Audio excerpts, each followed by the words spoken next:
Hindi ito maganda.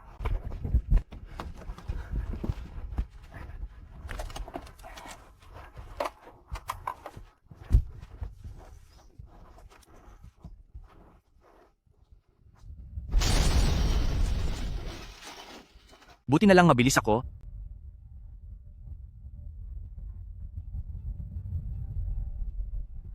Dahil hindi naman malubha ang mga sugat sa labas.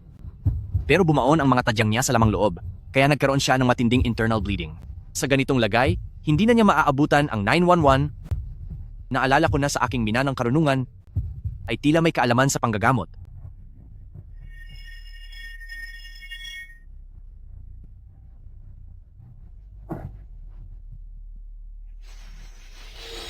Una ay si Sanzong Point, pagkatapos ay si Wuyi Point at si Shenfeng Point.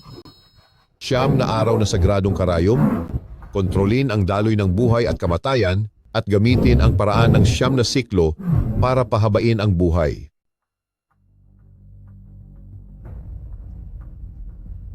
Ayos! Mukhang totoo nga ang lahat ng natutuhan ko sa aking mana.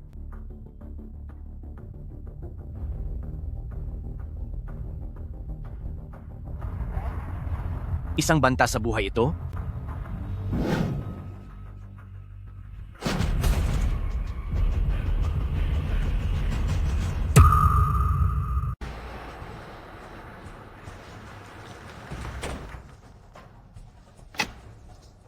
Tanong ko lang, ang pinakamayamang tao sa lungsod, si Sir Song Qiangkun, ay naaksidente sa kalsada. Totoo ba ito? Kakakita lang kay matandang dekano na nagbihis na ng damit pang opera, siya ba mismo ang mag-oopera? Paano na si Sir Song Qiangkun? Ano na ang lagay niya ngayon? Wala kaming masasabi. Direktor, ano na ang lagay ng tatay ko ngayon? Sumunod ka sa akin. Sige po. Ginoong Song, huwag kang mag-alala. Naging matagumpay ang operasyon ni Elder Song. Kailangan lang niya magpahinga ng ilang panahon at wala rin namang magiging masamang epekto sa kanya. Salamat sa Diyos. Kahanga-hanga po talaga kayo bilang pinakamagaling na doktor sa lungsod. Nakakahiyaman, pero ito ang dahilan kaya kita ipinatawag. Ang nagligtas kay Elder Song ay ibang tao. Ha? Sino? Pinuno ng pamilya, nabigo ang ating misyon. Sa kabila ng matinding paghahanda natin, paano nyo nagawang pumalya? Tagumpay na sana ang plano. Ngunit biglang may sumulpot na isang binata. Siya ang nagligtas kay Song Qiangkun. Oh, kahit ba ang mga pro na tulad nyo ay hindi siya kaya? Ayon sa balitang natanggap namin, napakalakas ng taong ito at ito ang naging sanhi ng aming pagkabigo. Ito ang lahat ng impormasyon tungkol sa kanya, Zhang Li. 24 na taong gulang, nawala ang kanyang ama noong bata pa siya at tanging ang kanyang ina lamang ang nagpalaki sa kanya. Nag-aral sa Anhai University. Pagkatapos ay nagtrabaho sa Shengtian Company. Pero tinanggal din matapos ang 2 buwan. Ito lang ba ang nakalap ninyong impormasyon? Mga inutil, paano magagawang labanan ng isang ordinaryong tao ang 2 bihasang tao? Maliwanag na peke ang mga impormasyong iyan. Pumunta kayo sa tinitirhan niya at alamin ang tunay niyang pagkatao. Tandaan nyo, huwag kayong gagawa ng anumang pabigla-biglang galaw. Maliwanag po. Kahit gaano pa siya kalakas, isang bala lang at siguradong wala na rin siyang buhay. Noong maaksidente si Elder Song sa kotse, nakaranas siya ng malubhang internal bleeding. Sa tindi ng tinamo niyang sugat, hindi na sana siya aabot pa ng buhay sa ospital. Mayroong isang mahusay na tao. May isang bihasang eksperto na nag-akupunture sa kanya. Dahil dito ay nabigyan tayo ng mahalagang oras para sa panggagamot. Pero ang paggamit ng mga karayom na pilak para pigilan ang matinding pagdurugo, ito ay talagang ngayon ko lang narinig kailanman. Pati po ba kayo ay hindi kayang gawin iyon? Kahit pa ang aking guro, ay hindi kakayanin iyan. Ang taong ito ay siguradong isang pambihirang eksperto. Gising na si Tagapangulo. Gising na po si Tagapangulo. Pa, kumusta po ang pakiramdam niyo? Dali. Hanapin mo agad ang taong nagligtas sa akin. Kahit anong mangyari, ay makuha natin siya. Bilisan mo! Sige po.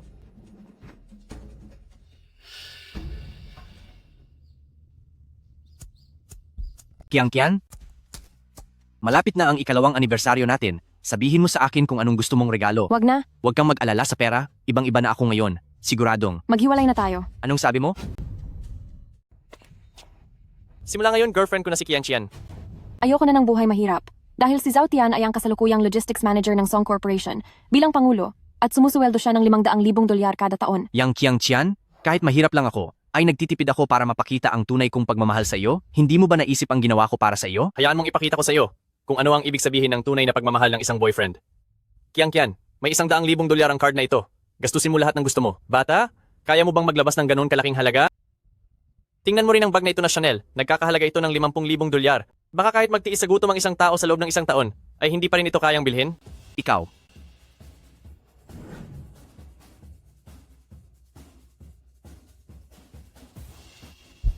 Sigurado ka bang 50,000 iyan?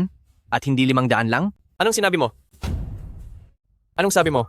$500,000 ang kita ko sa isang taon, kaya bakit kailangan kong bumili ng peking bag para lang lukohin ang sarili kong girlfriend? Zhangli, sa akin mo ibaling ang galit mo. Huwag mong siraan ang boyfriend ko. Yang Kian, hindi ka magsisisi sa gagawin mo. Tingnan mo nga naman. 2 taon kayong naging magkasintahan ni Kian, pero kahit hawak kamay ay hindi nyo man lang ginawa, di ba? Gaano mo ba talaga kakilala si Kian? Napakagaling ni Kian pagdating sa romansa, at mukhang wala ka ng tsansang maranasan yun. Kayo, mga walang hiya kayo. Ayusin mo yung pananalita mo. Kian, wag mo na siyang sayangin ng oras dahil isa lamang siyang basura na puro salita lang. Yang Kian, nagkamali talaga ako ng tingin sa iyo. Sandali. Wag mong sabihing nagkulang kami sa iyo dahil ang hitsura mo, mukhang wala ka man lang kahit $50. Ito ang $100 para sa iyo. Huwag kang masyadong mayabang. Baliwala sa akin ang $500,000 mong kita, kaya ko iyang kitain sa loob lang ng isang buwan. Sige ba? Ikaw ang nagsabi niyan? Pero kapag hindi ka kumita ng $500,000, luluhod ka sa harap ko at hihingi ng tawad? Paano naman kung kumita ako? Ipapahiya ko ang sarili ko sa harap ng lahat. Kayo po ba si Little Miracle Doctor? Kayo po ba si Little Miracle Doctor?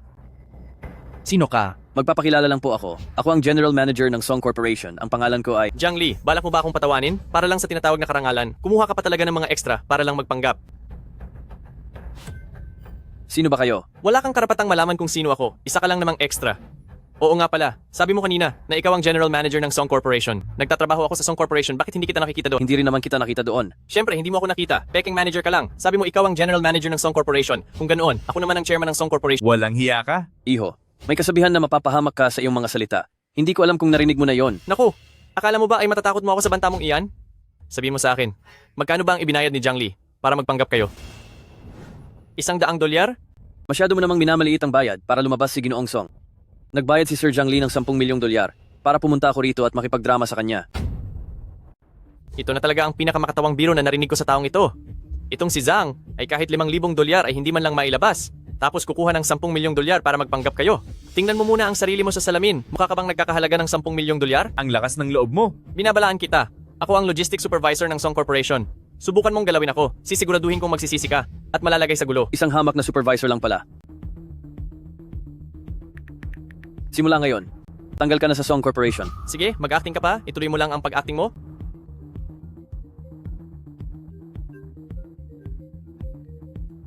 Hello? Manager?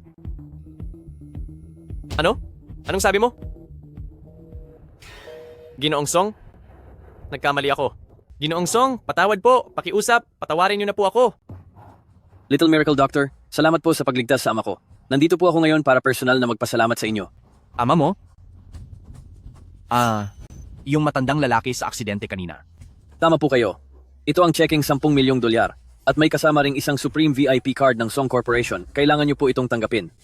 Sobrang laki ng perang ito, hindi ko ito pwedeng tanggapin. Halina kayo. Siguraduhin niyong kukunin niyo ito. Masyadong malaki ang halagang ito, hindi ko ito pwedeng tanggapin. Bakit? Iniisip mo ba na ang tatay ko ay hindi sulit sa halagang iyan? Hindi po iyon ang ibig kong sabihin.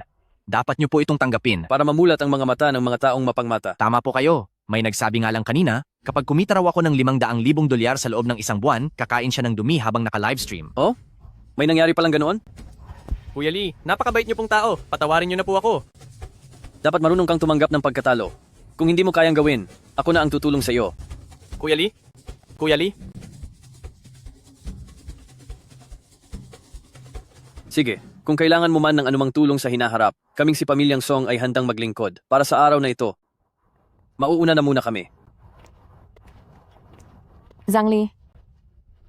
Bakit? Magmamakaawa ka ba para kay Zhao Tian? Zhangli, alam kong mahal mo pa ako. Nagsisisi na ako. Pwede ba tayong magbalikan?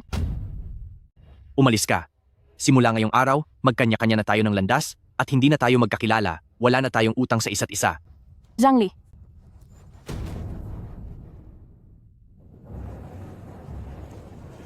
Ang pagsasanay ay nahahati sa Juki Face, Ningxian at Xiantian Realm. Ang bawat antas ay nahahati sa maaga, gitna at huling yugto. Kung gagamit ng mga halamang gamot, patuloy na tataas ang iyong lakas. Kamakailan ay ang aking lakas ay lumakas ng 10 beses. Napakalakas ko na kahit nasa simula pa lang ako ng Juki, kung magpapatuloy pa ako, hindi kaya ako na ang maging pinakamalakas sa buong mundo? Para lumakas, kailangan ko ng halamang gamot. Ngunit gaano kaya katagal bago ko iyon mahanap? Naaalala ko sa aking paningin, nakikita ko ang daloy ng espiritual na enerhiya.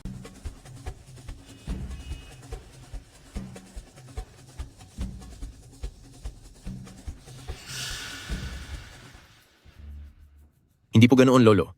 Para sa dala ninyong ito, sa tingin ko ang 20,000 dolyar ay sapat na at mataas na halaga para sa inyo. Imposible. Ang ginseng na ito ay hindi bababa sa 50 taon na. 50 taon? Lolo? Binibiro niyo ba ako? Tingnan niyo ang mga salitang katapatan sa likod. 100 taon na ang botikang ito, hindi kami nandaraya ng kahit sino rito. Dito sa ating mga kapitbahay, maaari kayong magtanong-tanong. Sa ginseng na ito, 20,000 dolyar. Iyan na ang pinakamataas na maibibigay ko. Ito ay 100 taong ginseng. Old farmer, magbabayad ako ng 100,000 dolyar.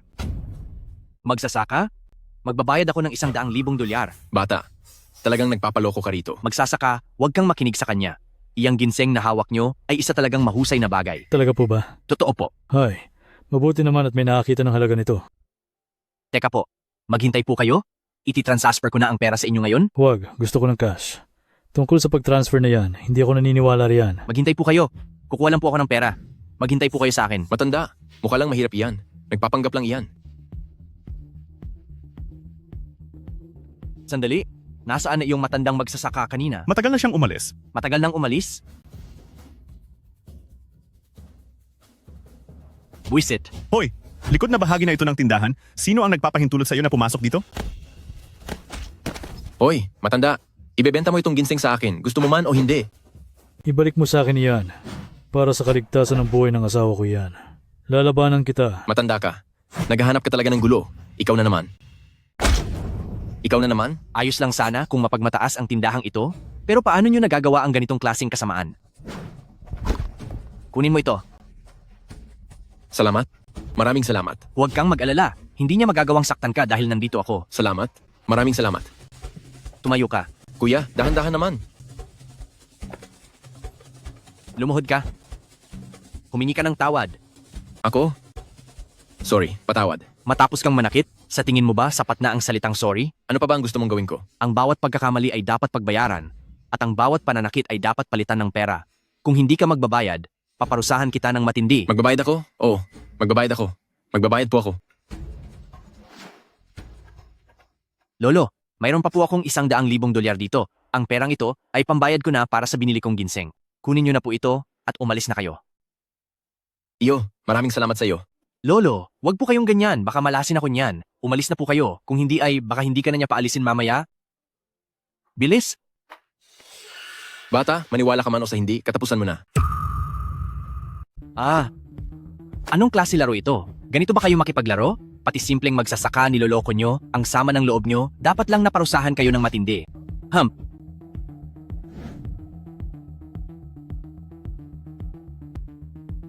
Boss, ang batang ito ang nanggugulo rito. Ikaw, bata ka, lakas ng loob mong manggulo sa tindahan ko, mukhang naghahanap ka ng sakit ng katawan. Sugurin siya. Teka lang, bago nyo gawin yan, hindi nyo ba muna itatanong kung ano ang nangyari? Papabayarin muna kita bago tayo mag-usap. Pa, siya iyon. Gusto kong tapusin siya. Anak, ikaw, ano ang nangyari sa kamay mo? Siya po ang may gawa nito sa kamay ko. Ano? Hindi lang kamay ang kukunin ko, sisiguraduhin kong magbabayad ka ng dugo. Halatang halata na, kayong mag-ama kung paano kayo mang-api ng iba, hindi ba kayo natatakot sa karma? Karma, ikaw na taga-probinsya, hindi mo ba na itatanong na kahit ang nangunguna sa lungsod na si Pamilyang Song ay regular na customer dito? Ang tapusin ka ay mas madali pa kaysa sa pagpuksa ng langgam. Tay, huwag mo na siyang pag-aksayahan ng laway. Sa itsura pa lang ng taga-probinsyang to, hindi niya kilala kung sino si Pamilyang Song, di ba? Lauliw, anong nangyari at bakit ka nagagalit ng ganyan? Ginoong Song, dating po ninyo ay tamang-tama. Itong taga-probinsyang ito, bago man siya mawala, ay nakakita ng isang bigating tao na katulad ninyo, kaya sulit na ang buhay niya. Kapatid na Jiangli, nagkita tayong muli. Kuya Song, ang laking pagkakataon naman. Ikaw pala ang batang henyong doktor na iyon. Maraming salamat sa pagliligtas mo sa tatay ko. Hindi ba iyan ang pinakamagandang babae sa Jiangxia? Hindi ako makapaniwala na makikita ko siya rito. Siya nga pala. Ito ang nakababata kong kapatid na si Song Yuxi. Kumusta? Kumusta? Sino ang lalaking iyan? Nakipagkamay pa siya kay Binibining Song. Ngayon ko lang siya nakita. Brother Zhangli, magandang klase ang ginseng mo. Ibinibenta mo ba?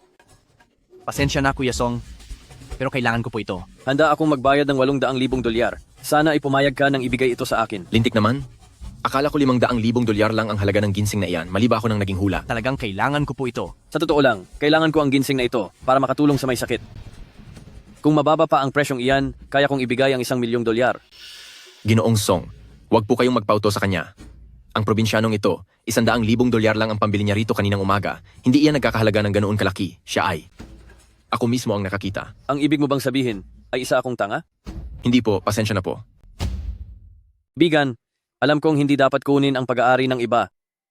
Pero ang 100 taong ginseng na ito ay matagal ko na talagang hinahanap. Kung hindi lang ito mahalaga para magligtas ng buhay, hindi ako aabot sa ganito. Nagmamakaawa ako sa iyo. Tama siya. Pakiusap. Hayaan na natin. Kung gagamitin naman pala para magligtas ng buhay, maari ko itong ibigay sa iyo ng libre. Totoo. Totoo ba iyan? Ang bait mo naman. Seryoso ba? Ganito ba talaga katanga ang batang ito? Huwag kang magmadali. Mayroon akong isang kondisyon. Sabihin mo lang, makikinig ako. Masyadong maraming tao rito. Lumipat tayo ng ibang lugar. Sige. Ngunit, bago iyan, Oo nga pala. Ang gulo kanina. Gusto ko sanang itanong kung anong nangyari. dahil sa masasamang pinuno kaya ganito, at handa na akong parusahan sila. Laulyo, wala akong pakialam sa binabalak mo. Ngunit sa araw na ito, subukan mo lang saktan ang kapatid kong si Jiangli. Parang kinalaban mo na rin ang buong pamilyang Song. Ginoong Song, pakiusap. Tignan nyo ng mabuti. Ang batang ito, hindi lang ang tindahan ko ang sinira niya, sinaktan pa niya ang aking anak. Hinihingi ko lang ang katarungang nararapat. Tigel, kung anong klaseng tao ka, sino ba sa kalyeng ito ang hindi nakakaalam? Pinipigilan kita hindi dahil sa iniisip mong pinoprotektahan ko si Zhangli? Sinasabi ko sa iyo, nililigtas kita. Ginoong Song, ibig nyo bang sabihin ay ang ginawa sa anak ko ay hindi ko na dapat pang pagbayarin? Masyado ka nang matagal na nangaapi rito. Ituring mo na lang na leksyon ito para sa iyo. Wag naman, Kuya Song. Ang ganitong masamang tao ay hindi ko basta pakakawalan. Sige, kung iyan ang gusto mo, susundin kita. Mula sa araw na ito, tatanggalin ko na ang karatulan ng tindahang ito dahil hindi kayo karapat-dapat na magbenta ng gamot sa kalyeng ito. Ginoong Song, sabi nga nila, kahit makapangyarihan ka, hindi mo dapat basta ginagalit ang lokal dito sa pagpilit mo sa akin ng ganito. Bakit? Balak mo rin ba akong saktan? Sobra ka na, hindi mo kasama ang mga bodyguard mo ngayon at iyan ang pinakamalaki mong pagkakamali. Mga bata, lusob. Boss, sila ay mga pamilyang Song? Kung paparusahan natin sila, paano na tayo makakaalis ng buhay dito? Bibigyan ko kayo ng tig $1,000,000 bawat isa. Sapat na iyan para maging boss kayo sa ibang lungsod. Bilisan nyo at lumaban na kayo.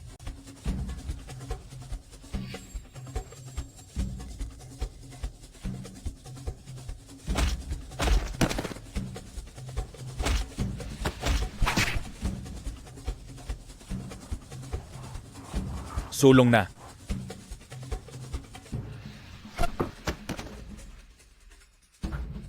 Kuya Song, marunong ka rin bang mag-kung fu? Ang kapatid ko ay katulad mo. Pareho kayong martial artist. Sandali, tumakas na sila. Sige po. Huwag po kayong mag-alala. Nag-utos na ako ng mga taong hahabol sa kanya. Basta't narito pa siya sa Jiangxia, siguradong hindi na siya makakatakas. Ang masamang taong iyon, dapat noon ko pa siya nakaharap. Uy, siya nga pala Zhangli. Ang galing-galing mo po. Parang mas magaling pa po kayo sa kuya ko. Siya nga pala, Brother Jiang. Nabanggit po ng tatay ko noon na hindi biro ang mga masasamang taong nakasagupan nyo, pero napigilan mo silang lahat. Ano na po ba talaga ang antas ng lakas mo? Antas? Pagdating diyan, hindi ko pa na itatanong sa inyo, ano po ba ang tinatawag niyong manlalaban? Basta lang akong nagsasanay, hindi ko alam ang mga teoryang sinasabi niyo. Ang lakas mo para sa isang nagsasanay lang, Brother Jiang. Baka isa kang henyo? Ang tinatawag na manlalaban, ang siyang pinakamalakas at pinakadakila sa buong mundo. Ang pamilya namin ay henerasyon na ng mga manlalaban, pero sayang dahil wala akong talento. Kung ganoon, kailangan ko pong humingi ng payo sa inyo sa susunod. Teka po pala, saan po ba tayo pupunta ngayon? Sa isang auction.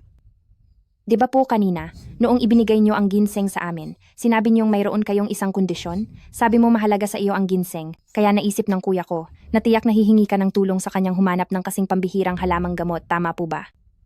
Talaga namang napakatalino mo, Kuya Song. Pero hindi ba puro mga sinaunang gamit lang ang nasa auction? Madalang nga ang halamang gamot, pero napakaswerte mo, dahil mayroon nito ngayon.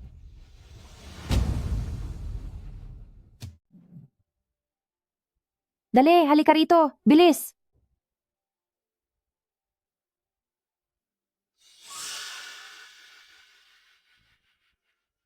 Narito na.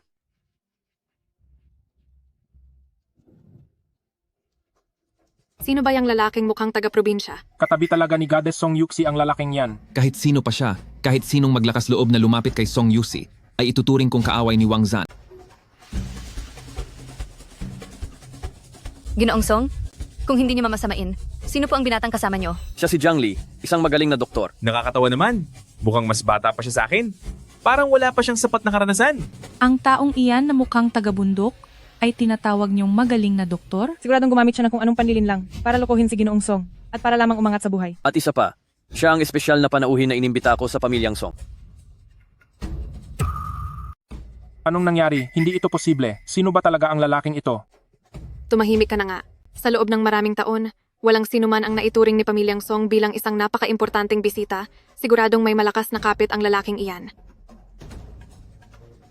Hayaan mo na sila. Huwag kang magkunwari. Alamin niyo ang background niya. Tumahimik muna ang lahat. Alam niyo na ang mga patakaran, kaya hindi na ako magpapaligoy-ligoy pa. Ipapakita na natin ang unang item. Ito ay isang Yuan Dynasty na blue and white porcelain vase. Ang panimulang presyo ay 10 milyong dolyar at ang bawat dagdag ay hindi bababa sa 5 milyong dolyar. Mukhang isa lang talaga siyang hamak na hampas lupa. Ayos ka ah. Lakas ng loob mong lokohin si Song Yuxi. Yuxi? Bakit? Kawang-gawa ba itong ginagawa natin dito? Siyempre hindi. Ang mga nasa auction, kukuha lang sila ng 20% mula sa kabuuang halaga para sa charity. Habon lang ng mga negosyante ang kumita, kung malulugi lang din sila, sigurado akong walang gagawa ng ganoong katangahan. Isang lugar na puno ng mga taong naghahanap lang ng katanyagan, hindi na nakapagtataka kung bakit ang daming mga mapagmataas at mayayaman ang nandito. Sige po, tapos na po muna tayo sa auction ng mga antigo. Sa lahat ng narito ngayon, alam kong alam ninyong lahat. Nasiguradong mayroon tayong espesyal na bahagi sa auction na ito, at iyon ay ang mga pambihirang halamang gamot. Ang mga dekalidad na halamang gamot po ay nakakatulong para humaba ang buhay, lalo na para sa mga sakitin. Ito ang paraan upang madagdagan ang kanilang lakas. Kaya para sa araw na ito, ang ating mansyon ay naghanda ng 3 piraso ng mga halamang gamot na mahigit 100 taon na. Tingnan niyo po. Ito ay ang unang ginseng. Nagsisimula ang presyo sa 10 milyong dolyar at ang dagdag sa tawad ay hindi bababa sa 5 milyong dolyar. Ha? Bakit ang mahal naman ng simula? Mayroon kayang magpapaloko sa presyong iyan? Tunay ngang mga tuso sa negosyo. Ano na po? Wala po bang gustong tumawad? 10 milyong dolyar, dagdagan ng 5. Anong nangyari? Hindi ba't nagkasundo na bawat dagdag sa bid ay hindi bababa sa 5 milyong dolyar? Sabi pa ng taong ito, hindi siya taga-probinsya. Alam ba niya kung paano ang subasta? Bata, kung mag-aalok ka ng presyo, dapat ay 15 milyong dolyar iyon. Kuya, kailangan niyo pong intindihin kaming mga kabataan na nahihirapan sa buhay.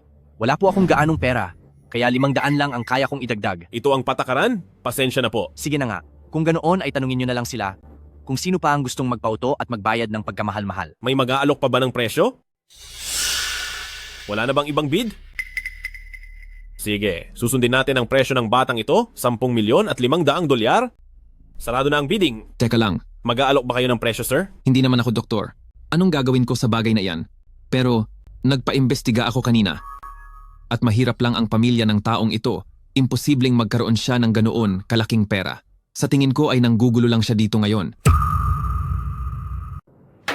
Kasamahan. Totoo ba ito? Wang Jan, ano ba ang ibig mong sabihin? Huwag mo na siyang pansinin. Ang pera, kami na sa pamilyang Song ang magbabayad. Salamat Kuya Song. Pero hindi na kailangang mag-abala pa. Diretso na lang nating ipahiya ang mukha niya. Halika. Isang hamak na mahirap na naglalakas loob maglabas ng 10 milyong dolyar. Sige, ipinapahayag ko na tapos na ang transaksyon. Napahiya ang young Master Wang sa pagkakataong ito. Talagang sampal sa mukha nila ito. Oo nga, halatang malakas ang pinanggalingan niya. Pinilit pa kasi kaya sila tuloy ang napahiya. Ang patakaran ng subasta sa inyong villa ay dagdag na 5 milyong dolyar bawat tawag. Ang ginawa niya ay labag sa inyong patakaran. Payag ba kayo sa ganoon? Young Master Wang, hindi mo ba narinig ang kasabihan? Ang huling desisyon ay nasa may-ari ng negosyo. Kung gusto mo talagang makuha ang halamang gamot na ito, pwede mo itong bilhin sa mas mataas na presyo. You see? Sino ba itong si Young Master Wang? Wala naman akong ginagawang masama sa kanya, di ba? Ang pamilya Wang at my Song family ay magkapantay na magka-partner sa negosyo. Pero itong si Wang Zan ay napaka-annoying. Palagi siyang sumasabit sa akin. Siguro dahil Naintindihan ko na. Gusto ka niya. At dahil nakita tayong magkasama, baka iniisip niyang karibal niya ako sa pag-ibig? huwag kang magbiro ng ganyan. Hindi mo alam kung ilang babae na ang hinaras at pinahamak ng Wang Zan na iyan. Nandidiri ako kapag nababanggit ang masamang lalaking iyan. Itutuloy na natin ang subasta. Ang pangalawang item, ginto kagaya lang din ng kanina. 15 milyong dolyar. Mukhang nawawala na sa sarili si young Master Wang. Hey, magiging exciting ito. Dahil gusto ng batang ito ang mga halamang gamot, sisiguraduhin kong hindi niya ito makukuha. 15 milyong dolyar. Dagdagan ng 500. Kuya Song, wala na akong pera. Kaya sa'yo na lang ako aasa. Ang mahirap ay mahirap talaga. Maglalabas ako ng 20 milyong dolyar. 20 milyon? Dagdagan ng 500. Kaibigan, baka mas mabuting itigil na natin ito. Dahil ang presyong ito ay sobra-sobra na kaysa sa tunay na halaga ng halamang gamot na ito. Kung gusto niyang makipaglaro, pagbibigyan ko siya, gagawin ko ito para maipaghiganti si Yushi. 30 milyong dolyar ang taya ko. Basta't ang presyong ibibigay ko ay lumampas sa limitasyon ni Song Yingje, walang siraulong tutulong sa iyo para magbayad. Grabe, biglang tumaas ng 10 milyong dolyar. Talagang napakayaman ni young Master Wang. Bata, hamunin mo ako sa paramihan ng pera. Kapag naglakas loob kang dagdagan iyan ng 500, hindi na ako lalaban pa. 30 milyong dolyar para sa isang damo. Malulugi ka talaga. Hayaan mo na. Total marami kang pera. Sa'yo na yan. Sige, ang halamang gamot na ito ay mapupunta na kay Young Master Wang sa halagang 30 milyong dolyar. Ako, maaari ko bang hindi kunin ito? Young Master Wang, balak niyo po bang paglaruan ang aming villa ng maliwanag na buwan? Bibilhin ko na. Bibilhin ko na. Sadyang napakayaman ni Young Master Wang, nakakahanga talaga. Huwag kang masyadong kampante. Young Master, bibilhin ko pa po ba ang pangatlong gamot? Hayaan na, may iba pang paggamitan ng pera ko. Hindi dapat ito makaabala sa mas mahalagang bagay. Tungkol sa 30 milyong dolyar na ito, pagbalik natin, huwag na huwag niyo itong babanggitin kay Papa. Yuxi, sapat na ang 2 gamot na ito. Tara na, umalis na tayo. Huwag kang magmadali. Dahil ang magandang palabas, magsisimula pa lamang. Magandang palabas? Anong palabas iyon? Itong charity auction na ito, kung bakit ito nagiging matunog, ay hindi lang dahil sa pangalan ng pagkakawanggawa, kundi dahil mayroon dito na mga bagay na hindi basta-basta nabibili. Ang mga lumang gamot at kung ano pa, panimula pa lamang iyon. At para sa susunod nating susubasta, ito ay pagmamayari ni distrito ng West City ng lungsod ng Anhai. Isang malawak na lupain. Napaka-estratehiko ng lokasyong ito. Maaring magtayo rito ng mga luxury apartment at mga high-end na opisina. Maglalabas ako ng 500 milyong dolyar. Aba, 500 milyon para makuha ang halos 10,000 metro kwadradong lupain? Siguro ay nananaginip ka lang ng gising. 1 bilyong dolyar ang alok ko? 2 bilyon. Matindi. Akala ko ba ay dinala mo ako rito para bumili ng gamot? Malinaw na ang lupain talaga ang pakay mo. Huwag mo nang intindihin ang mga detalye. 22 bilyon. 24 na bilyon. 30 bilyon.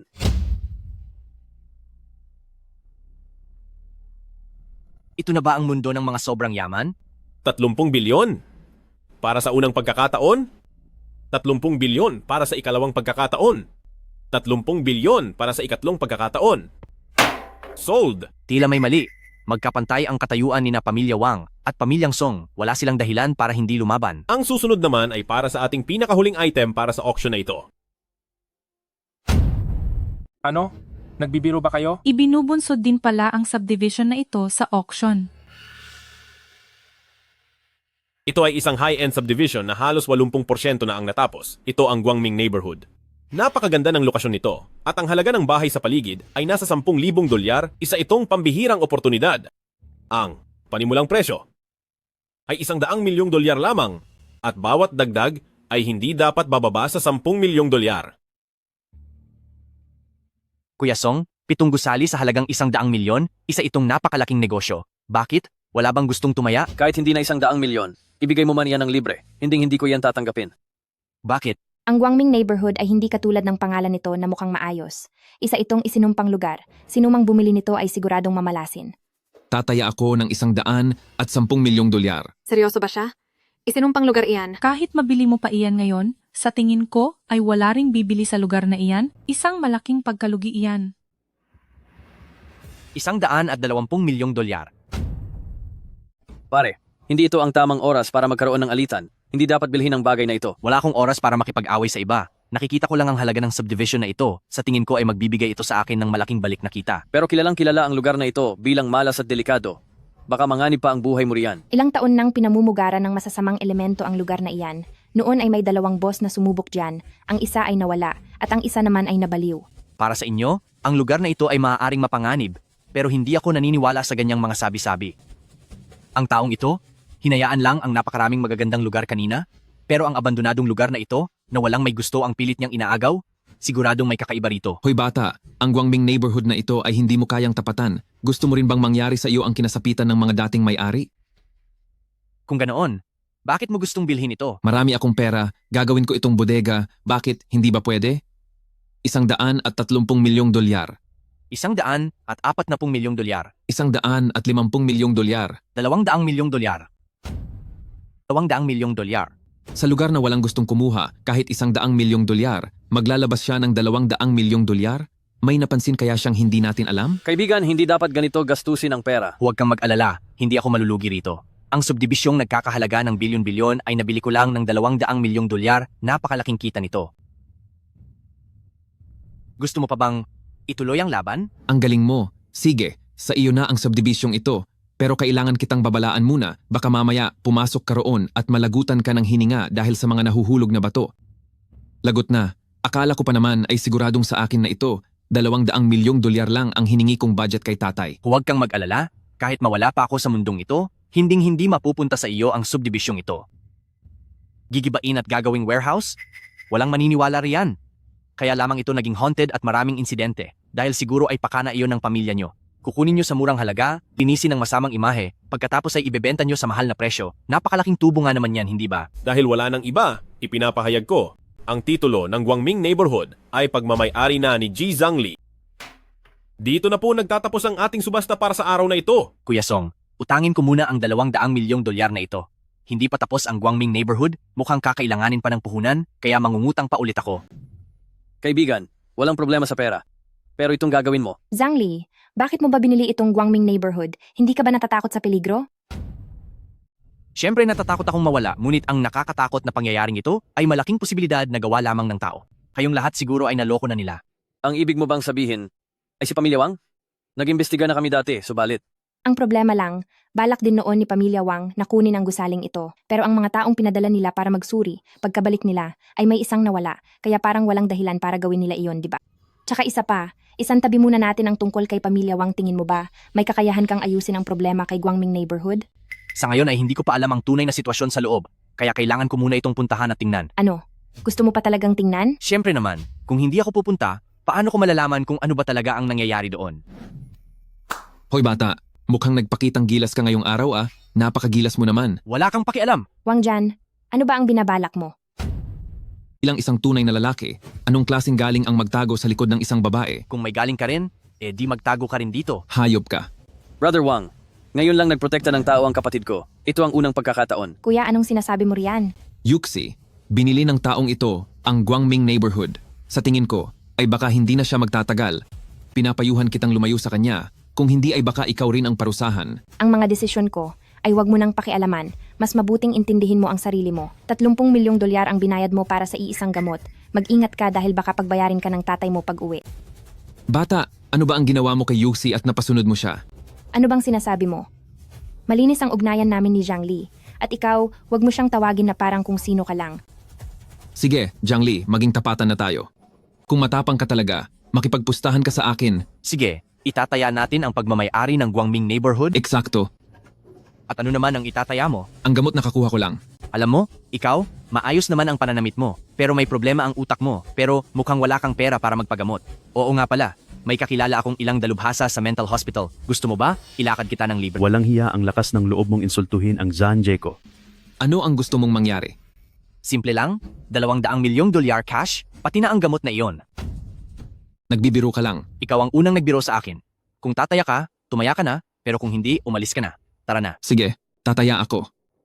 Pero dapat ako ang magpasya ng paraan ng taya at kailangan nating tawagin si Yuxi para maging saksi. Walang problema. Zhangli, hindi pa rin natin alam kung ano ba talaga ang binabalak niya. Huwag kang mag-alala. Nandito naman ang kuya mo, di ba? Siguraduhin mong hindi mo ito pagsisisihan.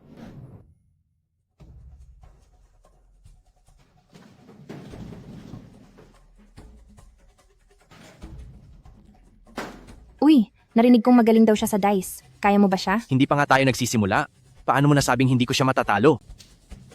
Halika na. Uy, kaibigan, sigurado ka ba rito? Handa na. Paano ang laro? Pustahan tayo kung malaki o maliit ang lalabas. Unahan na lang sa 2 panalo mula sa 3 round. Dahil ako ang nag-alok ng pusta, dapat ako ang unang mag-alog ng dice sa unang round at ikaw naman ang huhula. Ano sa tingin mo? Sige na, bilisan mo. Pwes, makinig kang mabuti.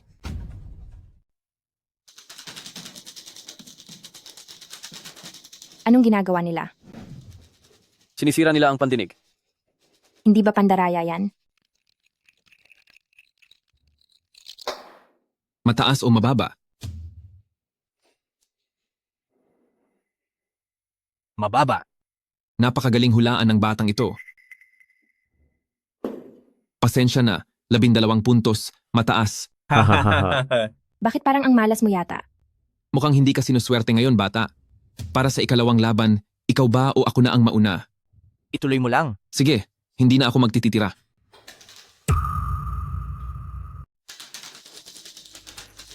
Malaki.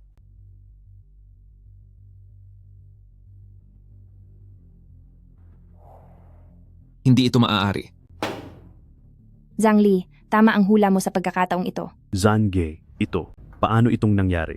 Nagkamali tayo. Huling laro na ito. Sandali lang. Sa 3 laro, nakadalawa ka na, kaya naman para sa huling laro, ako naman ang dapat mag-shake, di ba? Sige, ikaw ang gumawa. Isang laban para malaman ang panalo. Ihanda mo na ang iyong Shunfeng Air.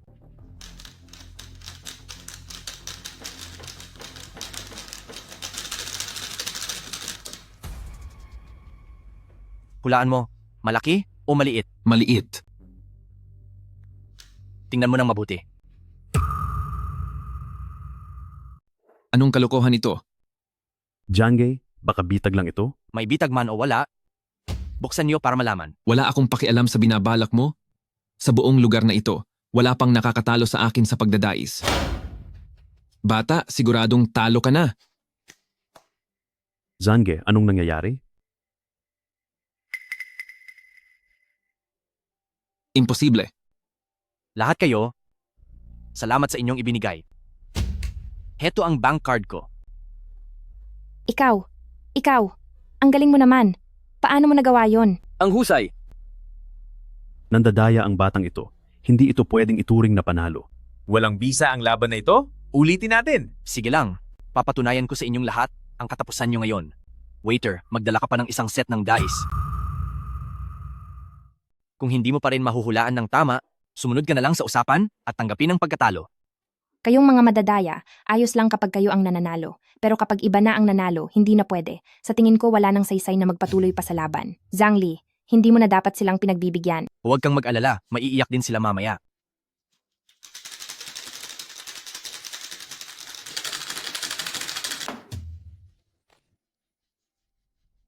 Maliit pa rin ang hula ko.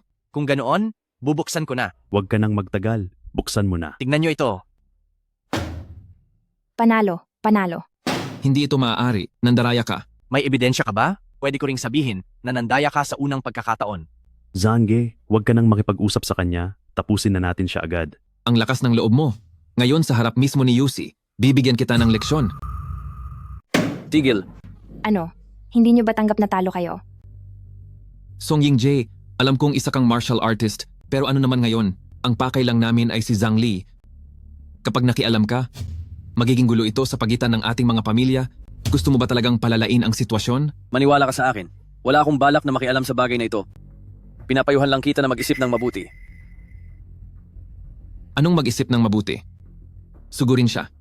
Hoy bata, sabihin mo sa akin, gusto mo bang mabalian ng kamay o paa? Ganyan din. Ang gusto kong itanong sa'yo. Walang hiya ka, humanda ka sa akin. Zange, iligtas mo ako. Buisit, sige na. Parusahan niyo siya ng husto. Zange, tulungan niyo po ako. Buisit sugod, bugbugin niyo siya ng husto. Dahil naging masama kayo sa akin, huwag niyo akong sisisihin sa gagawin ko.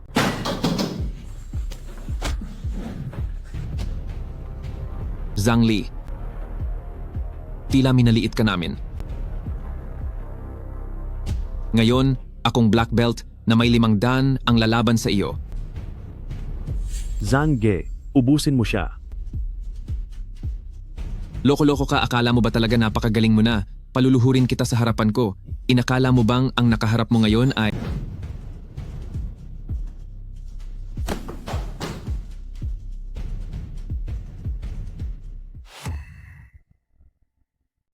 Napakarami mong daldal.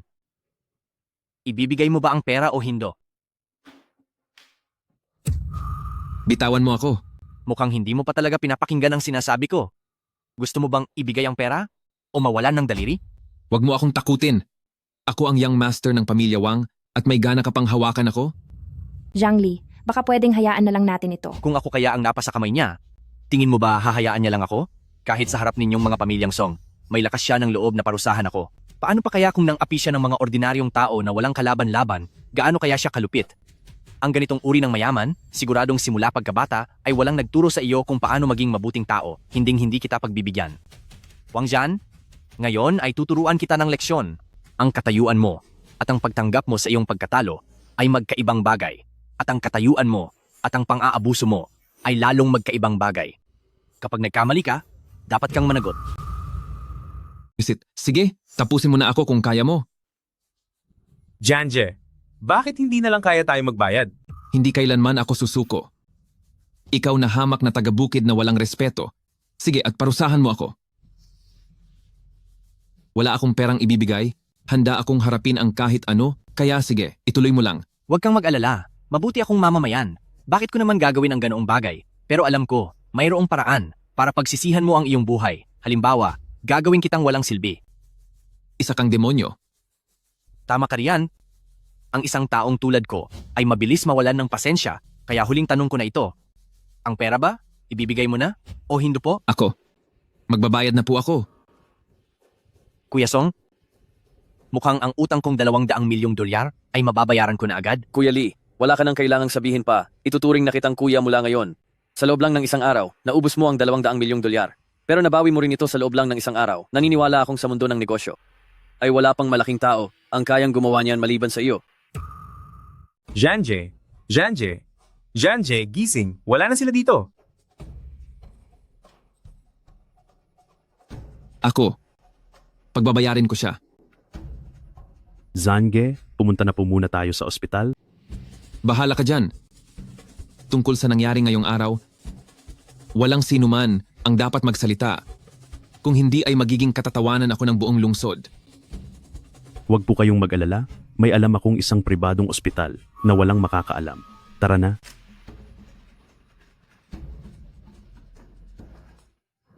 Zhang Li, dahil sa ginawa mo ngayon, maaaring marami kang naging kaaway ng mga makapangyarihang tao. Tama ka, kahit na itong si Wang Zan ay nararapat lang sa nangyari sa kanya. Pero ang magiging sitwasyon mo pagkatapos nito. Hay, kung maging kaaway man sila, wala na akong pakialam. Kung magkaroon ka man ng kahit anong problema, kailangan mo agad akong kontakin para sa pamilyang Song. Mabuti kang kaibigan. Ito ang ipinangako kong ginseng para sa inyo. Sa pagkakataong ito, salamat sa tulong mo at ni Wang Jian, nakakuha ako ng ganito kahalagang gamot. Hindi. Ako ang dapat magpasalamat sa iyo. Ang sakit ng lolo ay may pag-asa na ulit. Para sa gagamit, ay ang inyong lolo sa pamilyang Song? Oo. Ang aming lolo ay may misteryosong karamdaman. Hanggang ngayon ay hindi pa gumagaling at hindi na rin naman ito lihim. Pero itong ginseng ay para lang pampahaba ng buhay. hindi nito kayang tuluyang gamutin ang sakit. Wala tayong magagawa. Sinubukan na naming kunin ang pinakamagagaling na doktor sa buong lungsod, kaya pampahaba na lang ng buhay itong ginseng. Baka kaya ko siyang gamutin. Talaga?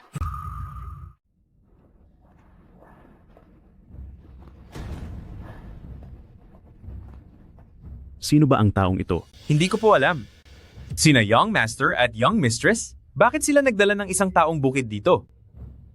Papa, anong nangyayari sa inyo? Pa, anong nangyari? Lolo, wag niyo po akong takutin. Wala kang kwentang doktor. Hindi ba't sikat ka sa buong mundo na bilang isang PhD sa cardiology? Ano ba ang talagang ginawa mo sa aking ama? Ginoong Song, talagang malala na ang kalagayan ng pasyente. Kahit hindi lang ako, kahit pa bumalik si Huatuo sa mundong ito, marahil wala na ring magagawa. Walang hiya kang doktor ka, peke kang doktor? Ikaw. Ang 10 milyong dolyar na ibinayad nyo, ibabalik ko na lang. Ang pasyente ay hindi na magtatagal, pahalagahan nyo na lang po ang inyong mga huling sandali. Hayaan niyo akong tumingin sa kanya.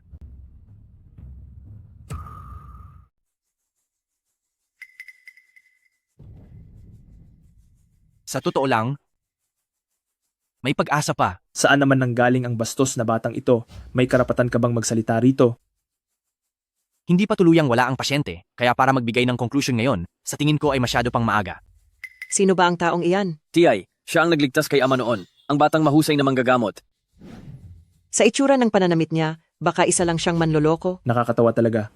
Ang taong halos wala na, kahit sino, ay hindi na kayang magligtas. Ano ang basehan mo para sabihing wala na siya? Siyempre base sa aking galing sa medisina at malawak na karanasan. Galing sa medisina raw? Baka naman sa Mongolian Navy o sa medical school ka lang nakapagtapos? Sa Mongolian Navy? Sinasabi ko na sa iyo ito ngayon, kapag nailigtas mo ang matanda, tatawagin kitang lolo, pero kapag hindi mo siya nailigtas, lumuhod ka sa harap ko at humingi ng tawad ng 3 beses, anong say mo? Wala akong apo na kasing laki mo. Kung talagang gusto mong makipagpustahan sa akin, dapat may totoong kapalit ito. Ano sa tingin mo? Ano naman ang gusto mong itaya? Simple lang. Kapag napagaling ko siya, bibigyan mo ako ng 5 milyong dolyar. Kapag hindi ko nagawa, bibigyan kita ng 10 milyong dolyar. Ano, payag ka ba? Wow, ang tapang mo ha. Titingnan ko nga kung gaano ka talaga kagaling. Hi, Hiho. Maganda ang magtiwala sa kakayahan sa medisina, pero ang tatay ko ay hindi mo pwedeng gawing pang-eksperimento. Kilala ang aming tatay, sino ka para hawakan siya? Bakit naman ang isang estranghero na gaya mo ay pwedeng humawak sa kanya? Ang kalagayan ng pasyente ngayon ay kritikal na at hindi natatagal. Hayaan niyo ako para magkaroon pa ang pasyente ng kaunting pag-asa. Kapag hindi niyo ako hinayaan, parang hinahayaan niyo na rin siyang mawala. Tiyay, bakit hindi natin siya hayaang subukan? Ang kakayahan ni Zhang Li ay pinupuri kahit ng direktor ng pinakamalaking ospital sa buong lungsod. Siya lang? Kung gayon, mukhang ang ospital ninyo ay walang kwenta at hindi dapat pagkatiwalaan. Pamangkin, gamitin mo naman ang isip mo. Kung talagang napakagaling niya, bakit mukha siyang mahirap at ganyan ang suot? Sabi mo ay napagaling niya ang tatay mo. Sa tingin ko, kung hindi siya sinuwerte lang, ay baka naman siya pa ang may gawa ng aksidente.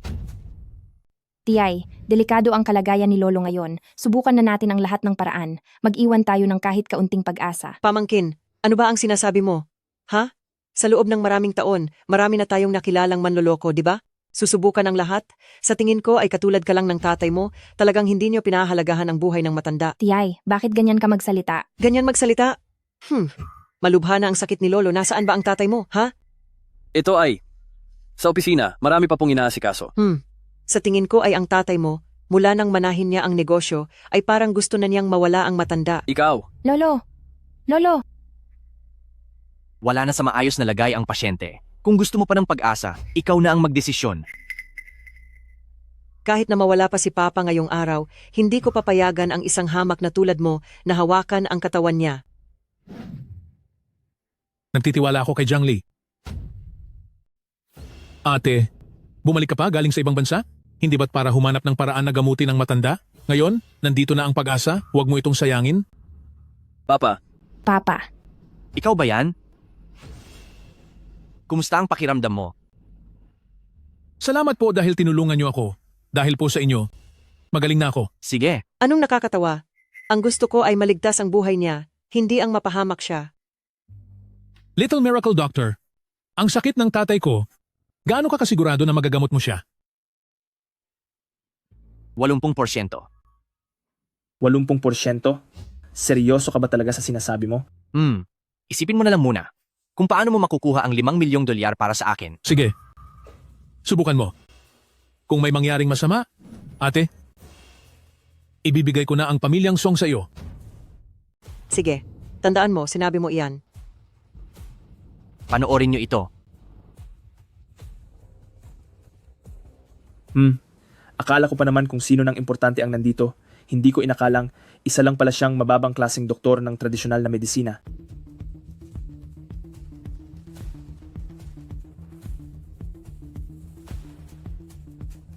Ang kasong ito ay sanhi ng paghina ng lahat ng organo na nagpapabagsak sa kanyang katawan. Maging ako na isang tanyag na doktor sa buong mundo ay walang magawa, tapos ikaw na hamak na tradisyonal na doktor ay magmamarunong pa rito. Napakakatawa. Kung hindi kaya ng modernong medisina, hindi ibig sabihing hindi rin kaya ng tradisyonal na gamutan.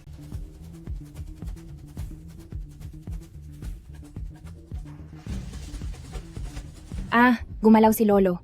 Gumalaw siya. Paano itong nangyari? Ang lawak at lalim ng karunungan ng tradisyonal na gamutan ay hindi kailanman maiintindihan ng isang taong makitid ang utak na gaya mo. Ito ang sinasabi sa mga balitang 9 na araw na sagradong karayom. Ito na nga ba ang tanyag na 9 na araw na sagradong karayom? Alam mo ito? Nabasa ko na ito noon sa isang sinaunang aklat. Sabi sa mga sabi-sabi, ang sagradong karayom na ito ay nawala na mahigit 1,000 taon na ang nakararaan. Hindi lang ito hindi nawawala. Naranasan mo pa nga ito mismo noong nakaraan. Kaya pala sabi ko na nga ba? Pa, magaling ba talaga ang teknik na iyan? Hindi lang ito basta magaling. Dahil ayon sa mga sabi-sabi, ang sagradong karayom na ito ay may kapangyarihang magligtas ng buhay. Kapag lumabas na ang 9 na karayom, pati mga multo at Diyos ay manginginig sa takot. Palagay ko ay ayos na.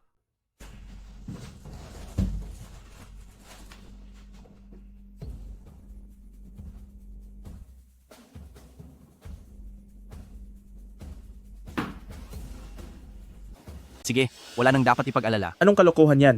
Hindi pa nga gumigising ang tao. Paanong sasabihin mong ayos na ang lahat? Oo nga, hindi pa siya nagigising. Ganoon ba talaga? Walang hiya ka. Gusto mo bang maparusahan? Gising na si Lolo. Pa, Lolo,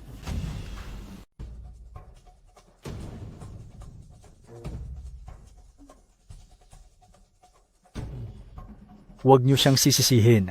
Kanina ay parang may bumabara sa dibdib ko. Kung hindi dahil sa ginawa niya, baka tuluyan na akong mawalan ng hininga. Pa, kumusta na po ang pakiramdam nyo? Ang pakiramdam ko ngayon ay sobrang gaan na hindi ko pa naramdaman noon. Pa, mahigit 1 taon na kayong nakahiga riyan. Sobrang tagal kong nakaratay. Ang pakiramdam ko ay tila naninigas na ang aking mga buto. Little Miracle Doctor? Isa ka talagang magaling na manggagamot. Lolo, sa wakas ay maayos na po kayo. Sobrang saya ko po. Mabait na bata. Pinag-alala ko kayo. Hindi maaari. Malinaw na wala na siyang pag-asa. Paanong sa ilang turok lang ng karayom ay naging maayos na siya? Mayroon bang tao rito na ayaw tanggapin ang pagkatalo? Nagbibiro ka ba?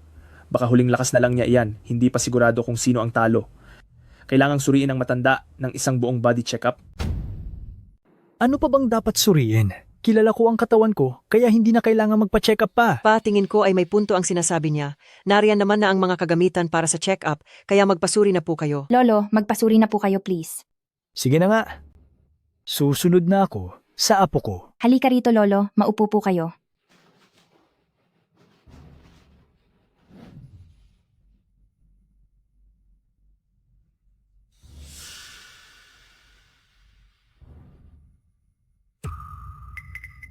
Paano itong nangyari? Pati ang dati niyang iniindang sakit ay nawala na. Ano na? Brother Zhang? Ako. Yung kanina ay isang maliit na biro lang naman. Tama, isang biro lang iyon. Sa totoo lang, nagbibiro lang ako sa mga taong malapit sa akin. Tingin mo ba? Magkakilala tayo? Doktor, dapat ay marunong kang tumupad sa usapan. Narinig ng lahat ang pusta kanina. Huwag mong sabihing balak mong umatras. Ate, ang taong si doktor na ito ay ikaw naman ang nagdala rito. Siya mismo ang pumayag na makipagpustahan, kaya anong kinalaman ko riyan? Pa, pangalagaan niyo po ang inyong kalusugan. Dahil maayos na po ang kalagayan niyo, mauna na po akong umuwi. Sige, umuwi ka na. Umuwi ka na. O ate, dito ka na maghapunan. Ginoong Song, huwag mo naman akong pabayaan. Tama na, walang silbi ang tao kung walang isang salita. Kung hindi mo tutuparin ang pusta mo ngayon, gagamitin ko ang buong puwersa ng pamilyang Song para harapin ka hanggang sa mapilitan kang hubarin ang uniformeng iyan. Hindi ako nagbibiro. Sige, talo ako ngayon, pero humanda ka sa akin. Malaya kang pumunta sa akin kahit kailan. Pero sa susunod, hindi lang ito 5 milyong dolyar. Sisiguraduhin ko na mawawala ang lahat sa iyo hanggang sa huling sentimo. Ikaw? Iho, salamat sa pagligtas mo sa akin. Mula ngayon, ang usapin mo ay usapin na rin ng pamilyang Song. Kahit anong kailangan mo, hindi ako magdadalawang isip na tulungan ka. Pa, mas mabuti pang bigyan na lang natin siya ng isang bagay na kapakipakinabang. Tama ang sinabi mo. Walang kapantay ang pagligtas sa buhay ng isang tao. Kaya ang ating kumpanyang Genting Hotel na nagkakahalaga ng 1 bilyong dolyar ay ibibigay natin kay Little Miracle Doc. Pre, mukhang yayaman ka na nito ng husto. Ha? Sam, 10 bilyon? Higit pa doon, ang Genting Hotel ay kumikita ng 20 milyong dolyar kada buwan. Masyadong. Walang masyado. Matapos kong makaligtas mula sa bingit ng kamatayan, nagtanto ko ang isang bagay. Nagaano man karami ang pera, pawang mga materyal na bagay lang iyan. Ang buhay ang pinakamahalaga. Isa pa, niligtas mo pa ang buhay ng anak ko. Sir, sa tingin ko ay huwag na lang po. Tinurukan ko lang po kayo ng ilang karayom, hindi po ito katumbas ng ganoon kalaking halaga. Ang salitang binitiwan na ay parang natapon na tubig na hindi na mababawi. Tapos na ang usapan. Pagkalipas ng 1 buwan, kapag maayos na ang mga papeles, ililipat na ito sa pangalan mo. Handa na po ang pagkain. Mabuti. Ilang taon na akong hindi nakakahawak ng alak na ito. Ngayong araw, gusto kong makipag-inuman ng maayos sa batang ito. Iho, 2 beses mong niligtas ang buhay namin sa pamilyang Song. Halika. Itataas naming buong pamilya ang aming baso para sa iyo.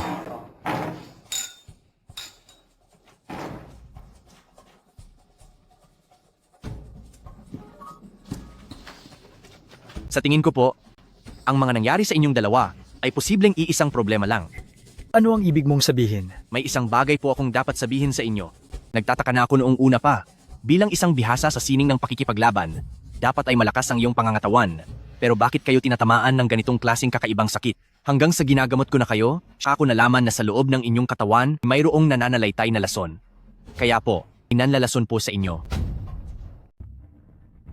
May ganoong nangyari? Opo, Uncle Song, naaalala mo pa ba noong inatake tayo noon?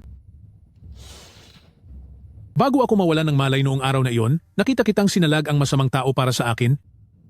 At pagkatapos noon, ay wala na akong maalala.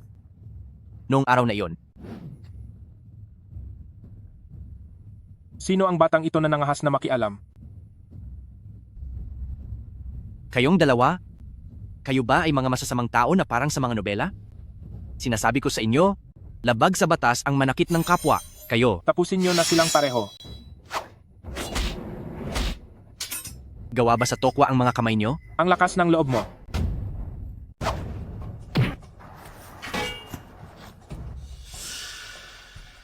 Naiintindihan ko. Hindi dahil sa mahina kayo, kundi dahil masyado lang akong malakas. Ito ang kapangyarihan ng pamanang natanggap ko. Napakabaliw ng batang ito. Alis na tayo. Ito ang lahat ng nangyari ng araw na iyon. Ganoon pala ang nangyari. Akala ko ay simpleng paghihiganti lang ito. Pero base sa sinabi mo, ang mga nagtangkang tumapos sa akin at ang lumason sa aking ama ay iisang grupo lang. Ang pamilyang Song ay may malaking kapangyarihan, matagal na kayo sa larangan ng negosyo, kaya natural lang na marami kayong kaaway. Pero, base sa husay ng 2 taong iyon, sigurado ako na sila ang tinatawag ninyong mga bihasang mandirigma. Kung talagang bihira lang ang mga mandirigmang ito at nagpadala sila ng 2 ng sabay, paanong magiging ordinaryong paghihiganti lang ito? Ano kayang klase ng kaaway ang kakaharapin ninyo? Sa buong Jiangxia, lahat ng mga mandirigma kung pagsasama-samahin ay mabibilang mo lang sa iyong mga daliri. Kaya naman, para imbestigahan ang nangyaring ito, hindi talaga mahirap. Hindi lang basta hindi mahirap, napakadali lang nito. Sa ilalim ng sikat ng araw, ang mga grupong kayang kumalaban sa pamilyang Song, ilang pa ba ang natitira? Iisang pamilya na lang. Pero, paano niya iyon magagawa? Mukhang si Lolo ay may naiisip na kung sino ang may gawa nito. Pamilya Wang. Pamilya Wang? Hindi kaya ibig sabihin nito ay... Oo, iyan ang pamilya ni Wang Zan na binigyan mo ng leksyon. Hindi ba't magkasosyo kayo sa negosyo? Hi! Mahabang kwento iyan. Ang 2 pamilya namin ay iisang pamilya lang noong nakaraang ilang dekada hanggang sa nagkaroon ng away sa loob ng pamilya. At kalaunan ay naghiwalay. Simula noon, ilang dekada na rin kaming nag-aaway. Hanggang sa noong 10 taon na ang nakalilipas, Sa wakas ay, nagkasundo rin kami at sabay na umunlad. Ang relasyon ng pamilya namin ay napakakomplikado. Kung minsan, nagkakaroon pa rin kami ng alitan, mabuti na lang at walang sumisira sa balanse para magsimula ng gulo. Matindi, tila nagsama-sama na ang lahat ng problema. Siguradong hindi ako palalampasin ni Wang Jan, pero dahil dito, mas madali na itong resolbahin. Hindi niyo po alam ang totoo. Itong si Pamilya Wang, bagamat kung susuriin ng maigi, ay hindi mas malakas kaysa sa Pamilyang Song sa mundo ng negosyo. Pero pagdating sa martial arts, napakahirap nilang kalaban. Tama po iyon, iho. Ang mga mandirigma na nakalaban mo noon ay pawang pinakamahihina o nasa panimulang antas pa lamang. Ang mga mandirigmang ito, bagamat hindi kasing dami ng sa Pamilyang Song, subalit mayroon silang eksperto na nasa mataas na antas ng lakas. Panloob at panlabas na lakas. Ito ba ang basehan ng antas ng mga mandirigma? Oo, at ang lahat ng mga mandirigma ay nahahati sa 3 antas, simula, gitna, at huling yugto. Ang puntong iyan ay parehong-pareho sa natanggap kong kaalaman. Ngunit hindi ko lang alam kung saang antas ng mandirigma tumutugma ang unang antas ng chi training na alam ko. Halimbawa, ako ay nasa huling yugto ng panlabas na lakas, habang ang tatay ko naman ay nasa simula ng panloob na lakas, at si lolo naman ay nasa gitnang antas ng panloob na lakas. Ganoon ba? Ibig sabihin, wala ni isa sa inyo ang kayang tumalo sa taong iyon na nasa huling yugto ng lakas? Hay, nakakahiyaman aminin. Kung hindi lamang ako nilason nitong mga nakaraang taon, tiyak na narating ko na sana ang pinakamataas na antas. Naintindihan ko na. Kaya pala iyon ang dahilan kung bakit nila ako nilason. Kaya niyo po bang matukoy kung anong antas na ako? Base sa pinapakita mong kakayahan, nasa pareho tayong antas. Sa ganyang kabata na edad at ganyan kalayo ang naabot mo, ang kinabukasan mo ay walang hanggan. Ha? Ganun po ba? Balak ko sana. Nadiretsuhin na silang harapin. Huwag kang padalos-dalos. Sa ngayon ay hinala pa lamang ito. Wala pa tayong matibay na ebidensya. Kapag nagsimula ang labanan, kahit pa nasa parehong antas kayo, isang maling hakbang lang, napakalaki na ng magiging pagkakaiba niyon. Ang isang eksperto sa kapangyarihan, kahit nag-iisa lang siya, kaya niya tayong lahat na parusahan. Mukhang kailangan ko na talagang magmadali sa pagsasanay. Dahil diyan gawin natin ang napag-usapan, magmasid muna tayo at mag-abang, sisimulan na nating maglikom ng ebidensya laban kay Pamilya Wang. Sige po, kapag may kailangan kayo, tawagan niyo po agad ako. Hoy, Zhangli, saan ka pupunta bukas? Oo nga naman. Gusto mo bang pasamahin si Ading sa iyo? Kuya, Magandang sa tingin plano. ko ayos iyon. kapag itinuloy niyo pa iyan, hindi ko na kayo kakausapin. Palagay ko ay huwag na lang po siguro. Bakit? Hindi mo ba ako welcome? Hindi naman sa ganoon. Pupunta ako sa Guangming neighborhood bukas. Sigurado ka bang sasama ka? Ano, pupunta ka ba talaga roon? Oo. Siyempre naman. Kailangan ko pang magtrabaho para kumita ng malaking pera.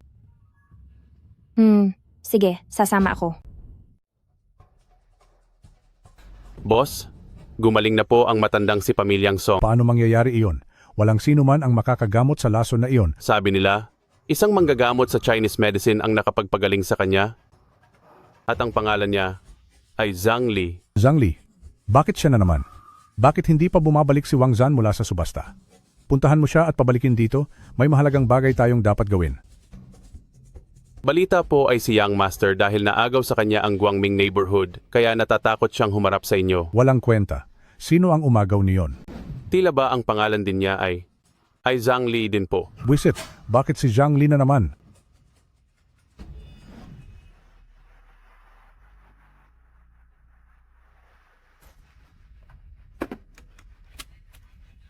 Hoy, ano ba ang tinitingin-tingin mo? May dumi ba sa mukha ko? Pakiramdam ko lang ay napakaganda mo, kaya hindi ko mapigilang mapatingin ng husto. Talaga ba? Ay, siya nga pala.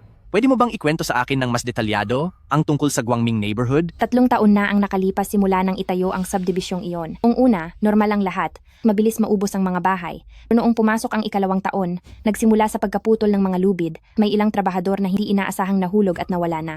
Pagtapos niyon, ang mga bumibisita doon ay tinatamaan ng mga bumabagsak na bricks at may 2 buhay na naman ang nawala. Nagdulot ito ng malaking gulo. Kaya kumalat ang mga usap-usapan na ang mga trabahador sa site ay nakakakita ng mga ligaw na espiritu.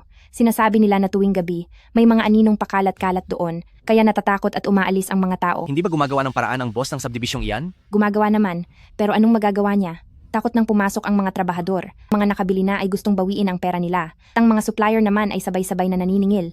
Dahil dito, ubusan na ng pondo ang developer at sa huli ay piniling mawala na lang din. Grabe. Tapos, ang subdibisyong ito ay napunta sa isa pang negosyante. Ang negosyanteng ito, pagkapasok niya, ay gumastos ng malaki para kumuha ng isang sikat na monghe para magbendisyon. Habang ginagawa ang ritual, ang monghe ay biglang nawala sa sariling katinuan. Paglipas ng panahon, ang negosyanteng iyon ay nabaliw na rin. Ganoon ba talaga kamalas? Kaya ang subdibisyong iyan ay mahigit 1 taon nang nakatigil. walang gustong humawak, at wala ring trabahador na gustong mag-ayos doon. Ito ay isang malaking problema na walang gustong lumutas. Kaya, hindi ka pa rin ba natatakot? Hay nako, kung ganyan kakaduwag, paano tayo aasenso niyan?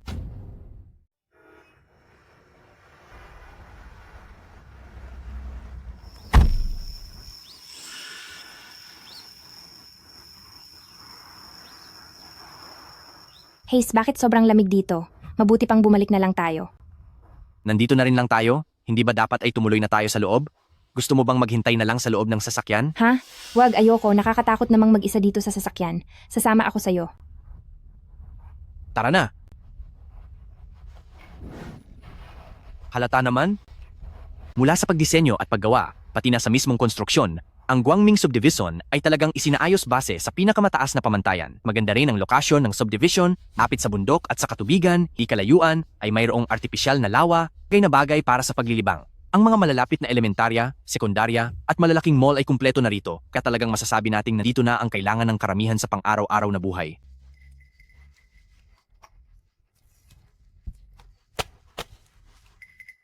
Sayang lang, at tila napabayaan ang ganito kagandang lugar. Hala, hindi mo ba nararamdaman na parang lalong lumalamig?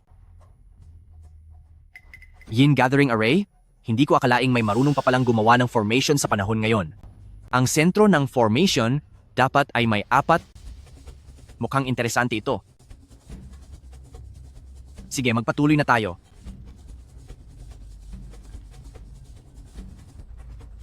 May naririnig ka bang kung ano? May mga elemento ba rito? Ah, may mga elemento. Elemento. Kung may mga elemento man, titingnan ko para malaman natin.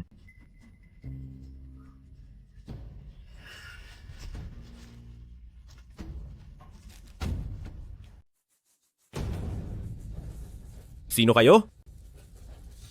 Sino ka naman?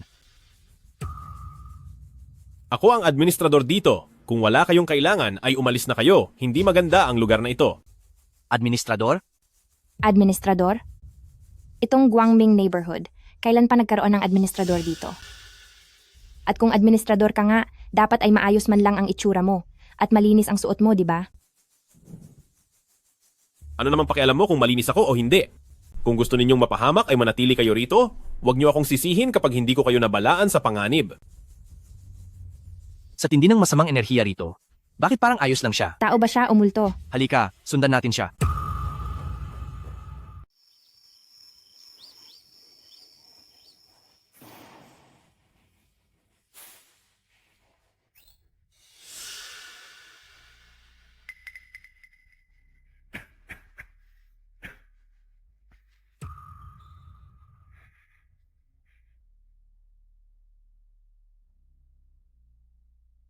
Itanong mo na ang gusto mong itanong. Dahil wala akong gaanong pasensya.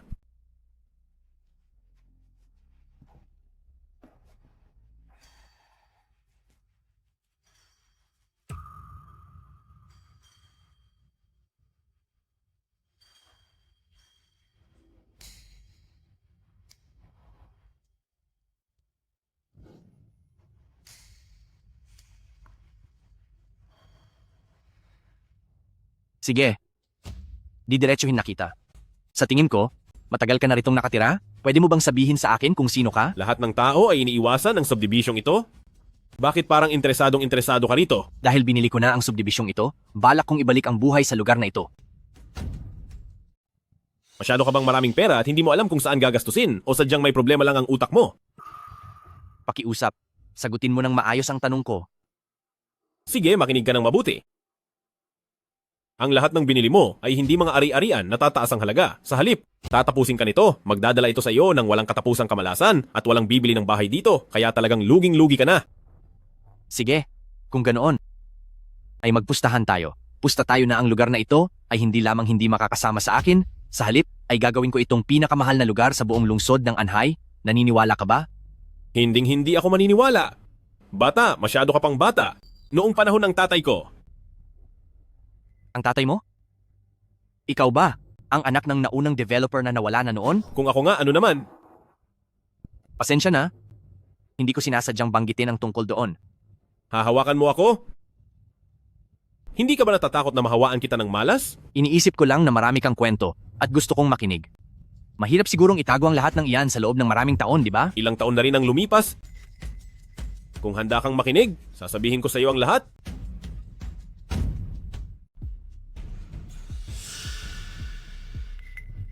Zhangli.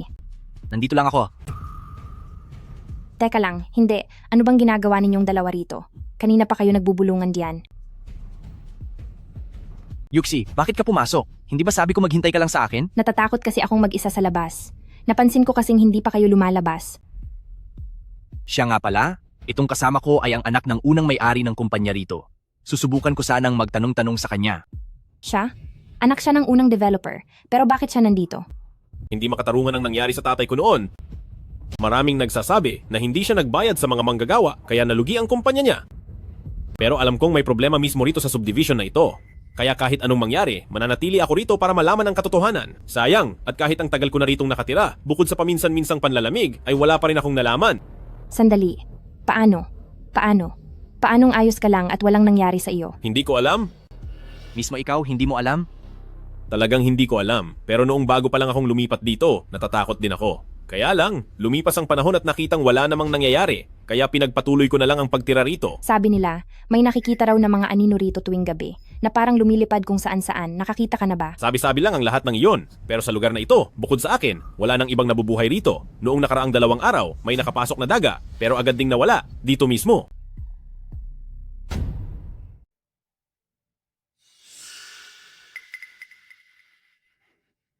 Ikaw pala si katawan ng purong yang.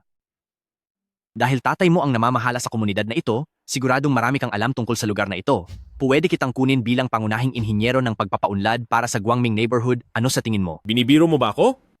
Sa isang lugar na kahit tao ay natatakot pumasok dahil sa mumu, gagawin mo akong pangunahing inhinyero? Sino ang nagsabing may mumu rito? Sinasabi ko sa iyo, ang lugar na ito ay normal lang, kaya lang naman. Kaya lang ano? Pumayag ka muna sa alok ko at sasabihin ko sa iyo. Sige, basta malaman ko ang katotohanan. Dati rin akong namahala rito bilang inhinyero. Gagawin ko ang kahit anong gusto mo. Usapan na. Huwag mo na kaming paghintayin, magsalita ka na, Zhangli. Sige, magdala kayo ng pala at sumunod kayo sa akin.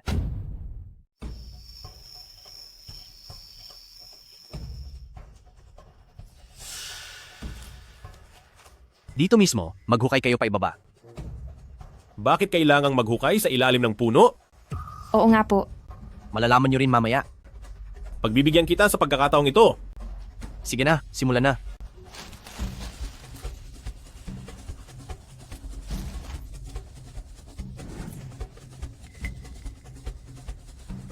Ito ay may itim na balot dito. Kunin mo iyan. Paano mo nalaman na may kung anong narito? Dahil nakakakita ako sa loob ng mga bagay. Huy, nagagawa mo nang magsinungaling nang hindi man lang nag-iisip? Masyado ka na bang maraming nabasang nobela? Haay, sa panahon ngayon, hindi na talaga pinaniniwalaan ang katotohanan. Hindi kaya nababaliw ka na? Uy, masama ang bagay na ito na nasa loob. Huwag mong hahayaan na madikit ito sa balat mo. Ganyan, ayos na ba? Ang mga susunod na mangyayari ay maaaring lumampas sa inyong nalalaman, kaya mas mabuting ihanda nyo ang inyong mga sarili. Teka, bakit tila lalo lang nagiging nakakatakot ang mga sinasabi mo?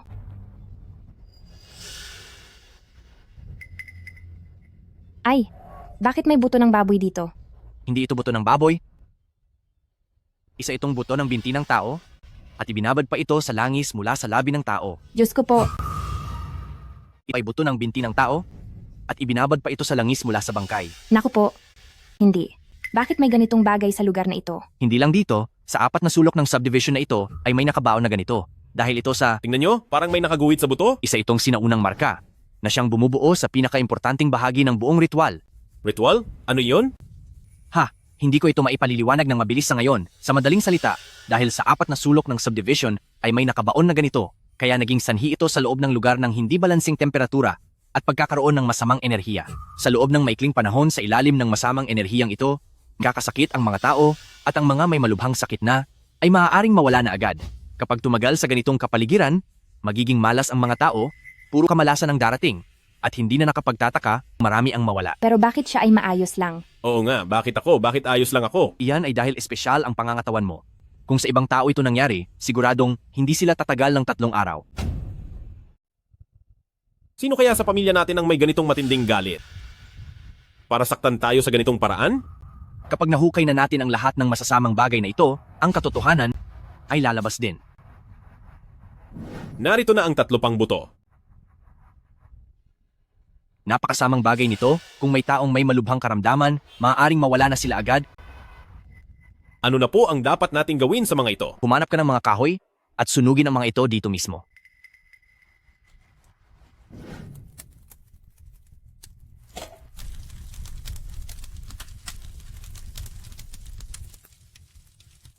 Sige na, nasira na ang sumpa, unti-unti na ring mawawala ang masamang enerhiya, huwag ka nang mag-alala. Papa, wag po kayong mag-alala. Hahanapin ko ang taong nasa likod nito at pagbabayarin ko siya.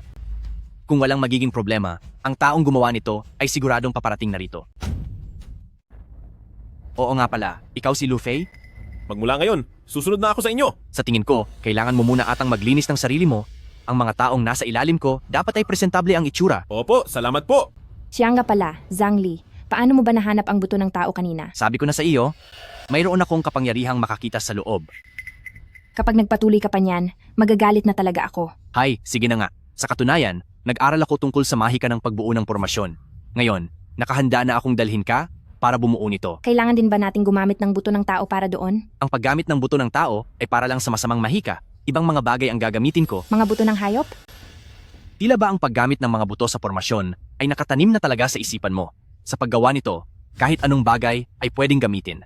Ang tunay na makapangyarihan ay kayang bumuo nito kahit sa hangin lang. Wala pa ako sa ganoong antas. Pormasyon ay umaasa lang talaga sa mga tatak. Kaya naman, kailangan lang nating mahanap ang mga bagay na pwedeng lagyan ng marka. Hindi natin kailangan ng mga pampabunggang mga bagay na iyan. Ganoon pala iyon.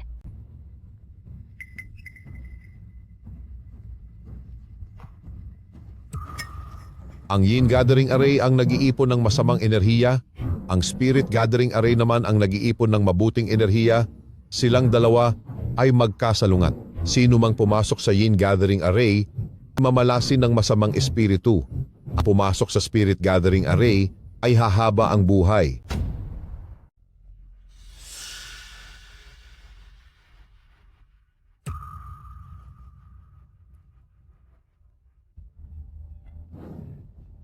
Ayos na. Tapos na ang 5 talisman ng pormasyon at buo na ang Spirit Gathering Array. Ngayon, ang lugar na ito ay isa ng tunay na lugar na puno ng swerte. Hindi lang hahaba ang buhay mo, kahit ang mga karaniwang sakit ay hindi na sila lalapitan. Sa ganitong klase ng tirahan, di lang 10,000 libo, kahit 100 o 200,000 dolyar pa, talagang pag-aagawan ng mga tao. Ganoon kamahal? Napakahiwaga, bigla itong uminit. Wow, napakasarap ng init. Bakit kayo nakatingin sa akin ng ganyan? Nahihiya na ako sa inyo. Ikaw ba yung Lu Fei kanina? Wow, ikaw pa ba yung dugyot na nakita ko kanina? Mahusay na bata, nakuha mo ang estilo ko. Heto, ito ang bonus mo para sa unang buwan. Ayusin mo ang sarili mo, tanggapin mo ito. Pero wala pa naman akong ginagawa at... Sabi ko sa iyo, sa hinaharap, ikaw ang magsisilbing mukha ng Guangming neighborhood. Parang sumobra naman ito. Asya. Ang taong gumawa ng pormasyon ay dumating na. Narito na nga sila. Janje, bakit ka ba nagmamadali? Magpagaling ka muna ng mabuti. Gusto kong makita na ang Zhang Li na iyan ay magbayad ng lubos. Hindi nga biro ang batang iyon. Sigurado ka ba na matatapos siya rito? May inilagay na Yin Gathering Array ang pamilya ko sa subdivision na ito. Kahit ang pusang may 9 na buhay ay hindi makakaligtas, lalo na ang Zhang Li na iyon. Sayang lang si Yuxi, pero kasalanan niya rin ito. Talagang nagpumilit siyang sumugod dito. Kailangan nating mahanap ang katawan niya. Baka pwede pa nating pakinabangan. Dahil sa ganda niya, huwag nating sayangin. Jenge, huwag mong kalimutan na hayaan kaming mga kasama mo na tikman ang kagandahan niya. Huwag kayong mag-alala. Bibigyan ko kayo. Oh, hindi ba si Young Master Wang ito? Talagang pinagtatagpo tayo ng tadhana? Kayo nga pala ang nandito. Zhang Li, paanong ligtas ka pa? Paano itong nangyari? Pinaligaw niyo sa buhay ang tatay ko, mga pamilya Wang kayo. Isang hamak na Yin Gathering Array lang yan at nasira ko na. Kayong mga pamilya Wang, ang pangarap ninyong yumaman sa mga lupain ng Guangming neighborhood ay dapat nang matigil. Anong sinabi mo? Wang Zhan, nagnanakaw na nga kayo. Nananakit pa kayo. Hindi ba kayo natatakot na mabulid sa kasamaan? Kasamaan? Ang mga pamilya Wang na yan na umaabuso sa kapangyarihan, siguradong hindi nila alam ang kahulugan ng salitang hustisya. Kaya tuturuan ko sila ngayon. Ikaw, Anong balak mong gawin? Ikaw, huwag kang lalapit. Presidente Wang, sabi po ng doktor, bagaman maayos na ang lagay ng Young Master, maaaring hindi na siya makakapagsanay ng martial arts. At higit pa roon, At ano pa? maaari din po siyang magkaroon ng problema sa pagkalalaki. Zhang Li, balahura ka, pagbabayarin kita. Presidente Wang, matagal-tagal mo na rin akong hindi kinukuha para sa iyong mga utos. Ngayong pagkakataon, isa itong mahusay na kalaban. O, mas magaling pa ba kay Pamilyang Song? Nawasak niya ang iyong Yin Gathering Array. Kung ganoon, mukhang magiging masaya ito. Gusto mo bang tapusin ko na o bibigyan pa natin ng pagkakataon? Gawin mong impyerno ang buhay niya at huwag siyang patatahimikin kailanman.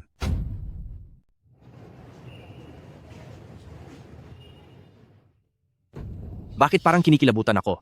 Hayaan mo na. Mas mahalagang makaabante.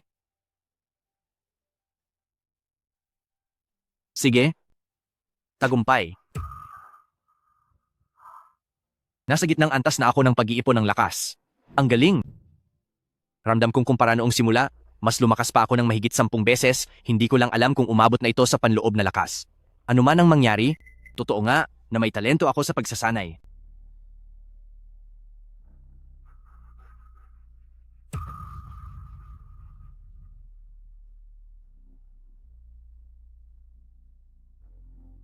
Ang abot pala ng aking paningin ay nakabase rin sa antas ng aking kakayahan.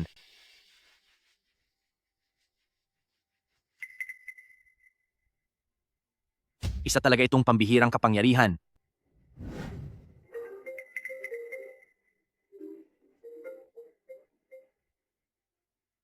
Hoy, Yuxi! Zhang Li, bilisan mo. Hinihintay ka na sa press conference. Press conference? Anong press conference? Iyong para sa pagbubukas ng Guangming neighborhood. Hindi ba bukas pa iyon?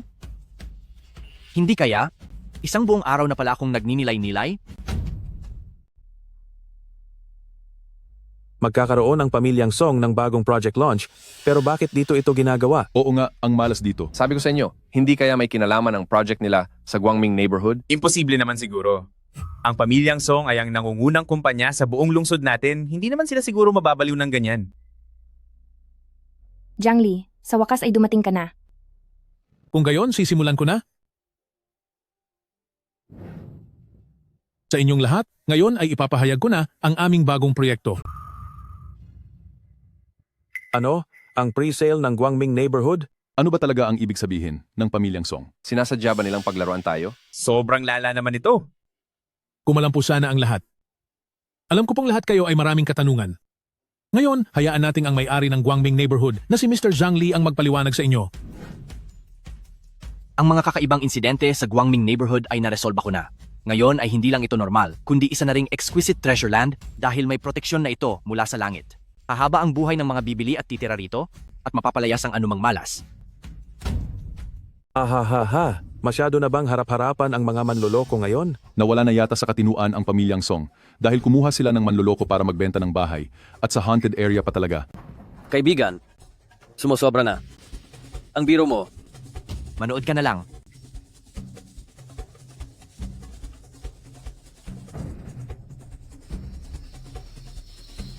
Ano ba? Anong gagawin mo? Multo. Lalabas ang mga multo. Ang init ng pakiramdam na ito. Naaalala ko na dati sa subdivision na ito, mararamdaman mo ang kilabot kahit malayo ka pa, pero ngayon ay bigla itong nawala. Bakit hindi po kayo pumasok at subukan? Hindi ba mapanganib ito? Ayokong magkaroon ng malas sa buhay. Ako na. Tol, ipinapaubaya ko na sa iyo ang buhay ko. Huwag kang mag-alala.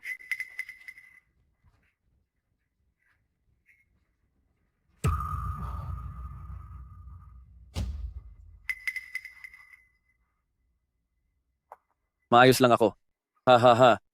Uy, ayos lang talaga ako. Sige, susubukan ko rin. Ay? Grabe, hindi lang ako maayos. Pakiramdam ko ay ang lakas-lakas ko na ngayon. Nawala na lahat ng sakit ng katawan ko. Grabe. Totoong napaka-magic nito. Ang pakiramdam na ito, puno na ako ng sigla. Ang dati kong karamdaman ay gumaling na rin. Ngayon, iniaanunsyo ko. Ang pre-selling para sa property na Guangming neighborhood ay simula na. Bibili ako. Bibili ako. Bibili ako. Napakagaling nito. Batang kapatid na Zhang, iba ka talaga. Kahapon lang ang Guangming neighborhood natin ay itinuturing pang nakakatakot na lugar. Ngunit dahil sa ginawa mo ngayon, naging pinaka-high-end na residential area na ito sa buong distrito. Ahahaha! Tama, kahapon lang ang mga bahay dito sa subdivision ay wala man lang gustong bumili. Sa paglipas ng panahon, Brother Zhang, siguradong magiging matagumpay ka sa hinaharap, haha. Xiao Zhang, kasal ka na ba? Binata pa po ako. Malayo pa sa isip ko ang kasal. Hehe. Kung ganoon, ano ang tingin mo sa apo ko? Lolo, ano po ba ang sinasabi nyo? Nahihiya ka na siguro. Pareho naman kayong walang kapareha. Sa tingin ko ay bagay talaga kayong dalawa. Kuya, Hahaha. Sinasabi ko sa inyo, huwag niyo na po kaming iresto ng ganyan. Ang tungkol sa pag-ibig, dapat ay gusto ng bawat isa at dapat pantay ang antas sa buhay. Si Miss Song ay galing sa maayos na pamilya, napakaganda pa niya. Siguradong hindi niya ako magugustuhan. Hindi mo ba nakitang namumula na ang mukha niya?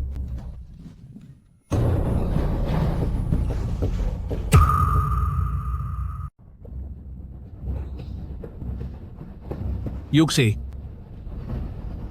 Isang malakas na pagtama lang.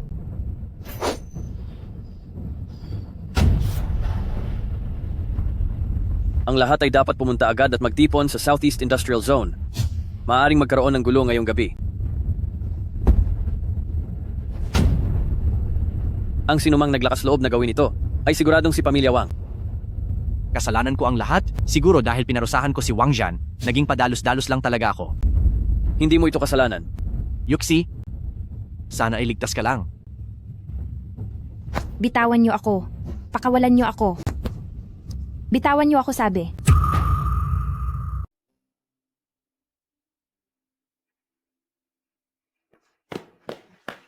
Ako na lang ang papasok. Hintayin mo ako. Hindi. Magkasama tayo. Walang makakaalis sa inyong dalawa. Bitawan nyo ako. Bitawan nyo ako. Ikaw pala ang nasa likod nito. Ginoong Song, maraming taon na rin ang lumipas. Kumusta ang lagay mo? Maayos lang ako, pero siguradong ikaw ay mapapasama sa araw na ito.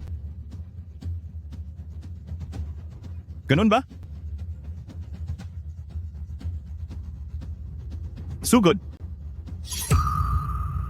Kuya Zhangli, mag-ingat kayo. Ang ingay mo naman, hindi na nga nila mailigtas ang kanilang mga sarili.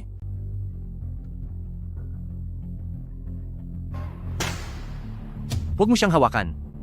Ako naman ang pakay nyo, kaya sa akin kayo humarap. At bakit naman ako susunod sa iyo? Akala mo ba boss kita? Sinira niyo ang plano namin?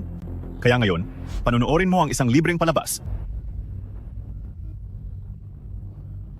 Yin siya, gagamit ka pa ng babae para lang sa balak mo. Anong klaseng mandirigma ka ba? Para sa akin, basta makuha ko ang gusto ko, wala akong pakialam kung paano ito gawin. Ano ba talagang kailangan mo? Napakasimple lang. Basta magbayad ka ng iyong buhay, pakakawalan ko agad ang babaeng ito, ano sa tingin mo? Basta't handa kang pagbayarin ang iyong sarili, maaari ko nang palayain agad ang babaeng ito? Ano sa tingin mo? Iligtas ang tao.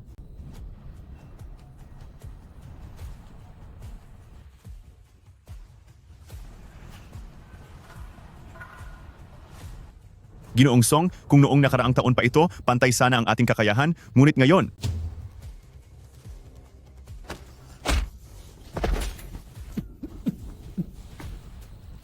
Naabot mo na ba ang taglay na lakas?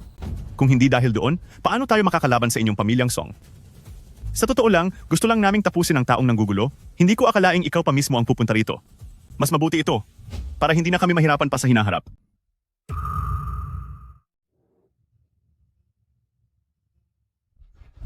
Halika, lumapit ka rito. Magtago ka at huwag kang lalabas. Bata, tandaan mong huwag kaming banggain sa susunod mong buhay. May sasabihin din ako sa inyo. Sa susunod na buhay, huwag niyo akong kakalabanin.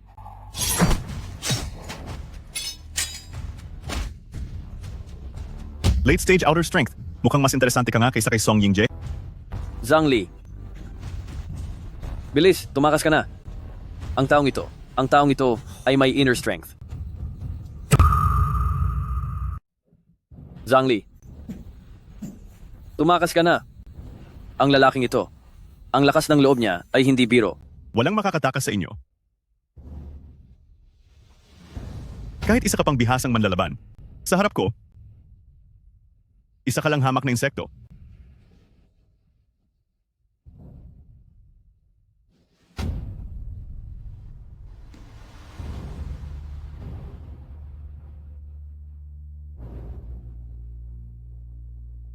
Pagbabayarin kita. Kamao ng katarungan. Ang kamay ko. Paano? Paanong nangyari ito?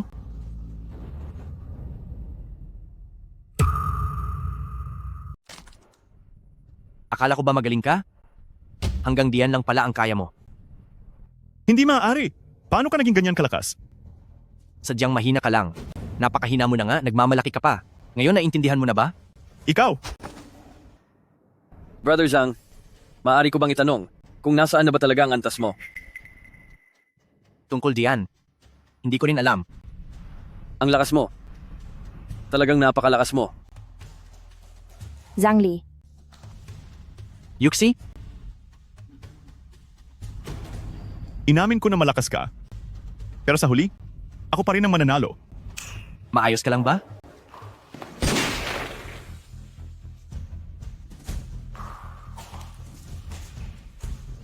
Ading, delikado, may sniper. Hindi maaari. May sniper. Bakit ka nagpakatanga?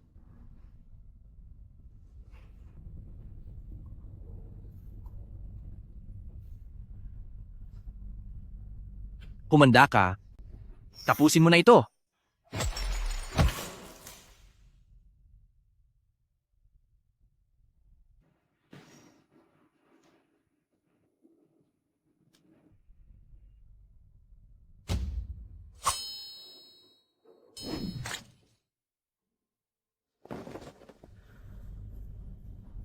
Kailangan mong lumaban.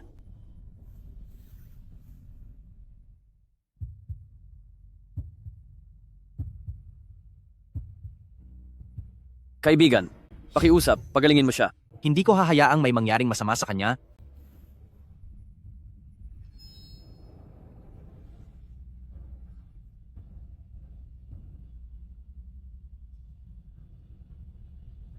Tumigil na ang sugat niya.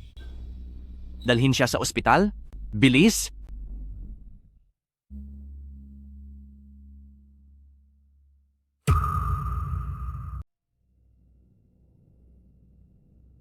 Bakit wala pa ring balita mula kay Master? Huwag kang mag-alala, sa tulong ko. Naabot na ng kapatid ko ang antas ng Neijin. Pagdating ng oras, kahit may 100 Zhang Li pa dyan, siguradong mawawala rin sila. Sa pagbabalik niya, panahon na para pumunta sa pamilyang Song. Masamang balita. Wala na si Yinshe, pinaslang siya. Ano? Anong nangyari? Hindi ko po alam. Dinala po ang katawan dito galing sa pamilyang Song. May mensahe po mula kay Zhang Li na sa loob ng 3 araw ay magtutuos daw po kayo. Walang silbi. Lahat kayo walang silbi. Bakit pa kita kailangang pakainin? Layas. Opo. Pasensya na po. Paano ito nangyari? Isa rin bang magaling na eksperto si Zhang Li? Nagkamali tayo ng kalkulasyon. Dahil diyan, kailangan ko na mismong kumilos.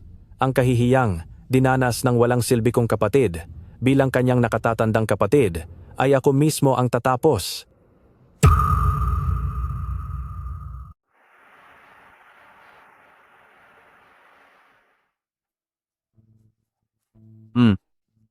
Mabilis ang pagaling mo. hindi ba dahil din ito sa iyo?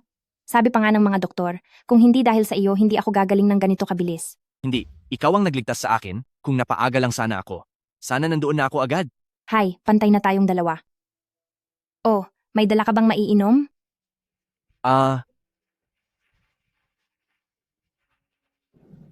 Ipinagluto kita ng 1 mangkok ng sabaw ng manok. Wow, ang bango naman. Sandali. Huwag kang malikot, pakakainin kita. Ito, parang hindi naman yata tama ito. Bakit naman hindi? Bukas ng bibig?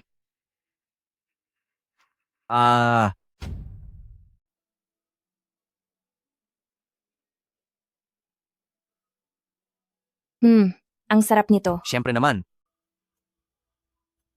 Sa loob niyan ay nagdagdag ako ng mahigit 10 uri ng halamang gamot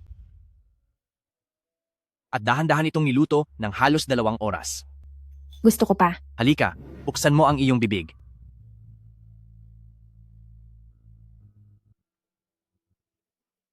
Sige. Siguradong napakaswerte ng magiging girlfriend mo.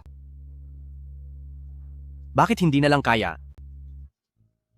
Maging girlfriend kita? Ha? Ito ay. Masyadong direkta iyan, hindi ba? Zhangli, halika rito. Lalabas lang ako saglit. Sige. Ano? Dahil ngayon ay mas malakas ka na kaysa sa isang master ng kapangyarihan, dapat na tayong gumawa ng unang hakbang. Sige. Bukas ay tatapusin na natin at gagawa na ito ng wakas.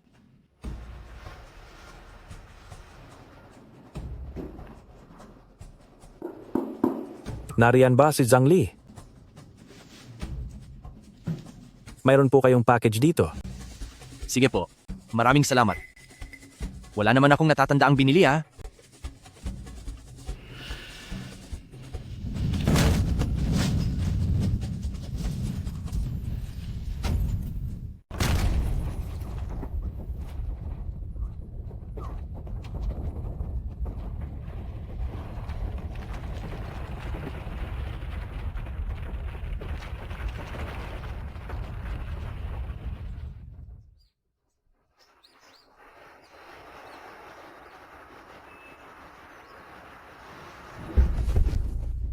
Anong nangyayari? Mukhang may nangyaring masama sa gawing urban village. Nako, lagot. Brother Zhang, magpadala ka agad ng mga tauhan. Brother Zhang.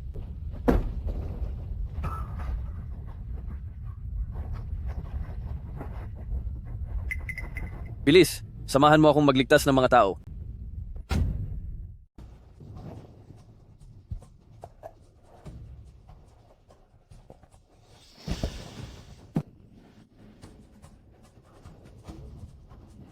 Kaibigan, nasaktan ka. Siguradong nandito lang sa malapit ang salarin para kumpirmahin ang balitang wala na ako. Tulungan mo akong bunutin itong bakal. Dito? Kaibigan, mawawalan ka ng maraming dugo. Huwag ka ng maraming sinasabi. Alam ko ang lagay ko. Kaibigan, kung ganoon ay magtiis ka.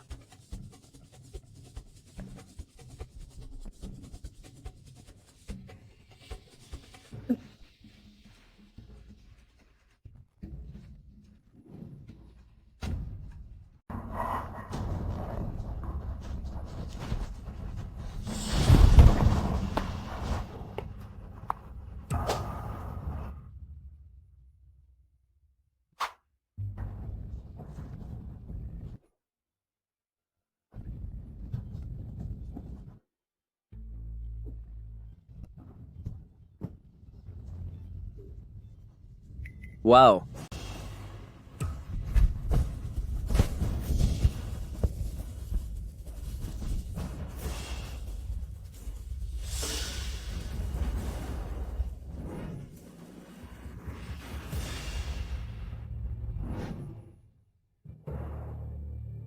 Walang hiya ka.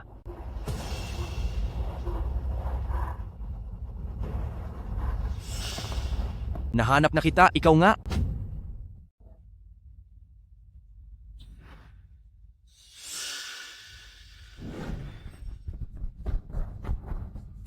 Sa tingin ko, ang paggamit ng bomba para tapusin ang isang mahusay na eksperto ay mahirap talagang gawin. Pero mukhang tapos ka na rin. Pareho tayong malakas. At kitang-kitang malubha ang sugat mo, kayang-kaya kitang pabagsakin ng mabilisan.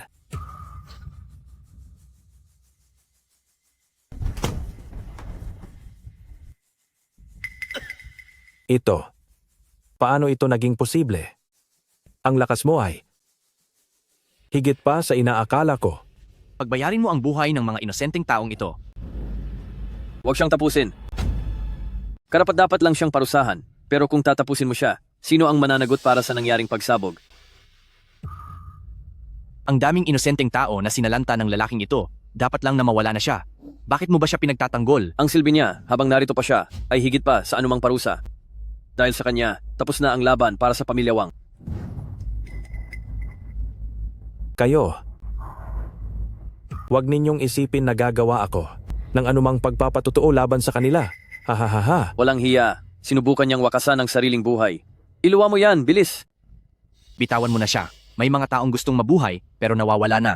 May mga tao namang gustong matapos ang lahat, pero hindi ko hahayaang mangyari yon. Huwag. Huwag po.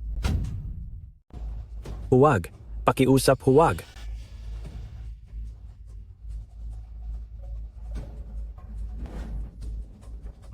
Basta't hindi huhugutin ang karayom, siguradong mabubuhay pa siya ng 1 linggo. Magaling ang ginawa mo. Ipapaubaya ko muna siya sa iyo, dahil wala pa ang bumbero at doktor. Kailangan ko pang magligtas ng mga tao. Sige, pumunta ka na.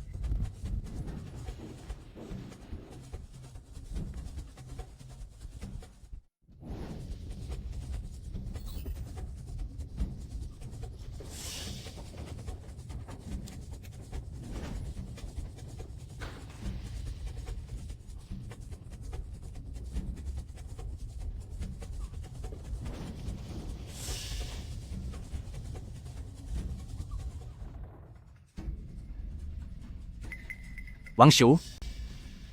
Oras mo na.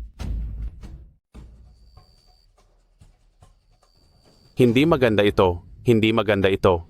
Master Yin She ay wala na dahil kay Zhang Li. Aba, bilis at magligpit na kayo ng gamit para makaalis. Saan kayo tatakas? Sa wakas ay nakamit ni Pamilya Wang ang parusang nararapat sa kanya. At dahil sa aking kakayahan at minanang galing, ang pagsabog na ito ay agad ding natigil. Walang sinumang nasaktan.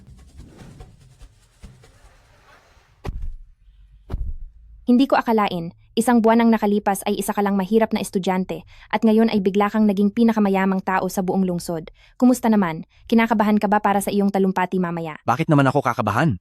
Kailangan ko lang umakyat sa entablado at sabihing, ang totoo ay ang lahat ng ito ay dahil sa pagkakaroon ko ng isang mabuti at mapagmahal na asawa. Pakisabi sa kanya na siya ang magsalita para hindi na ako ang kabahan. Naku, nakakainis ka naman.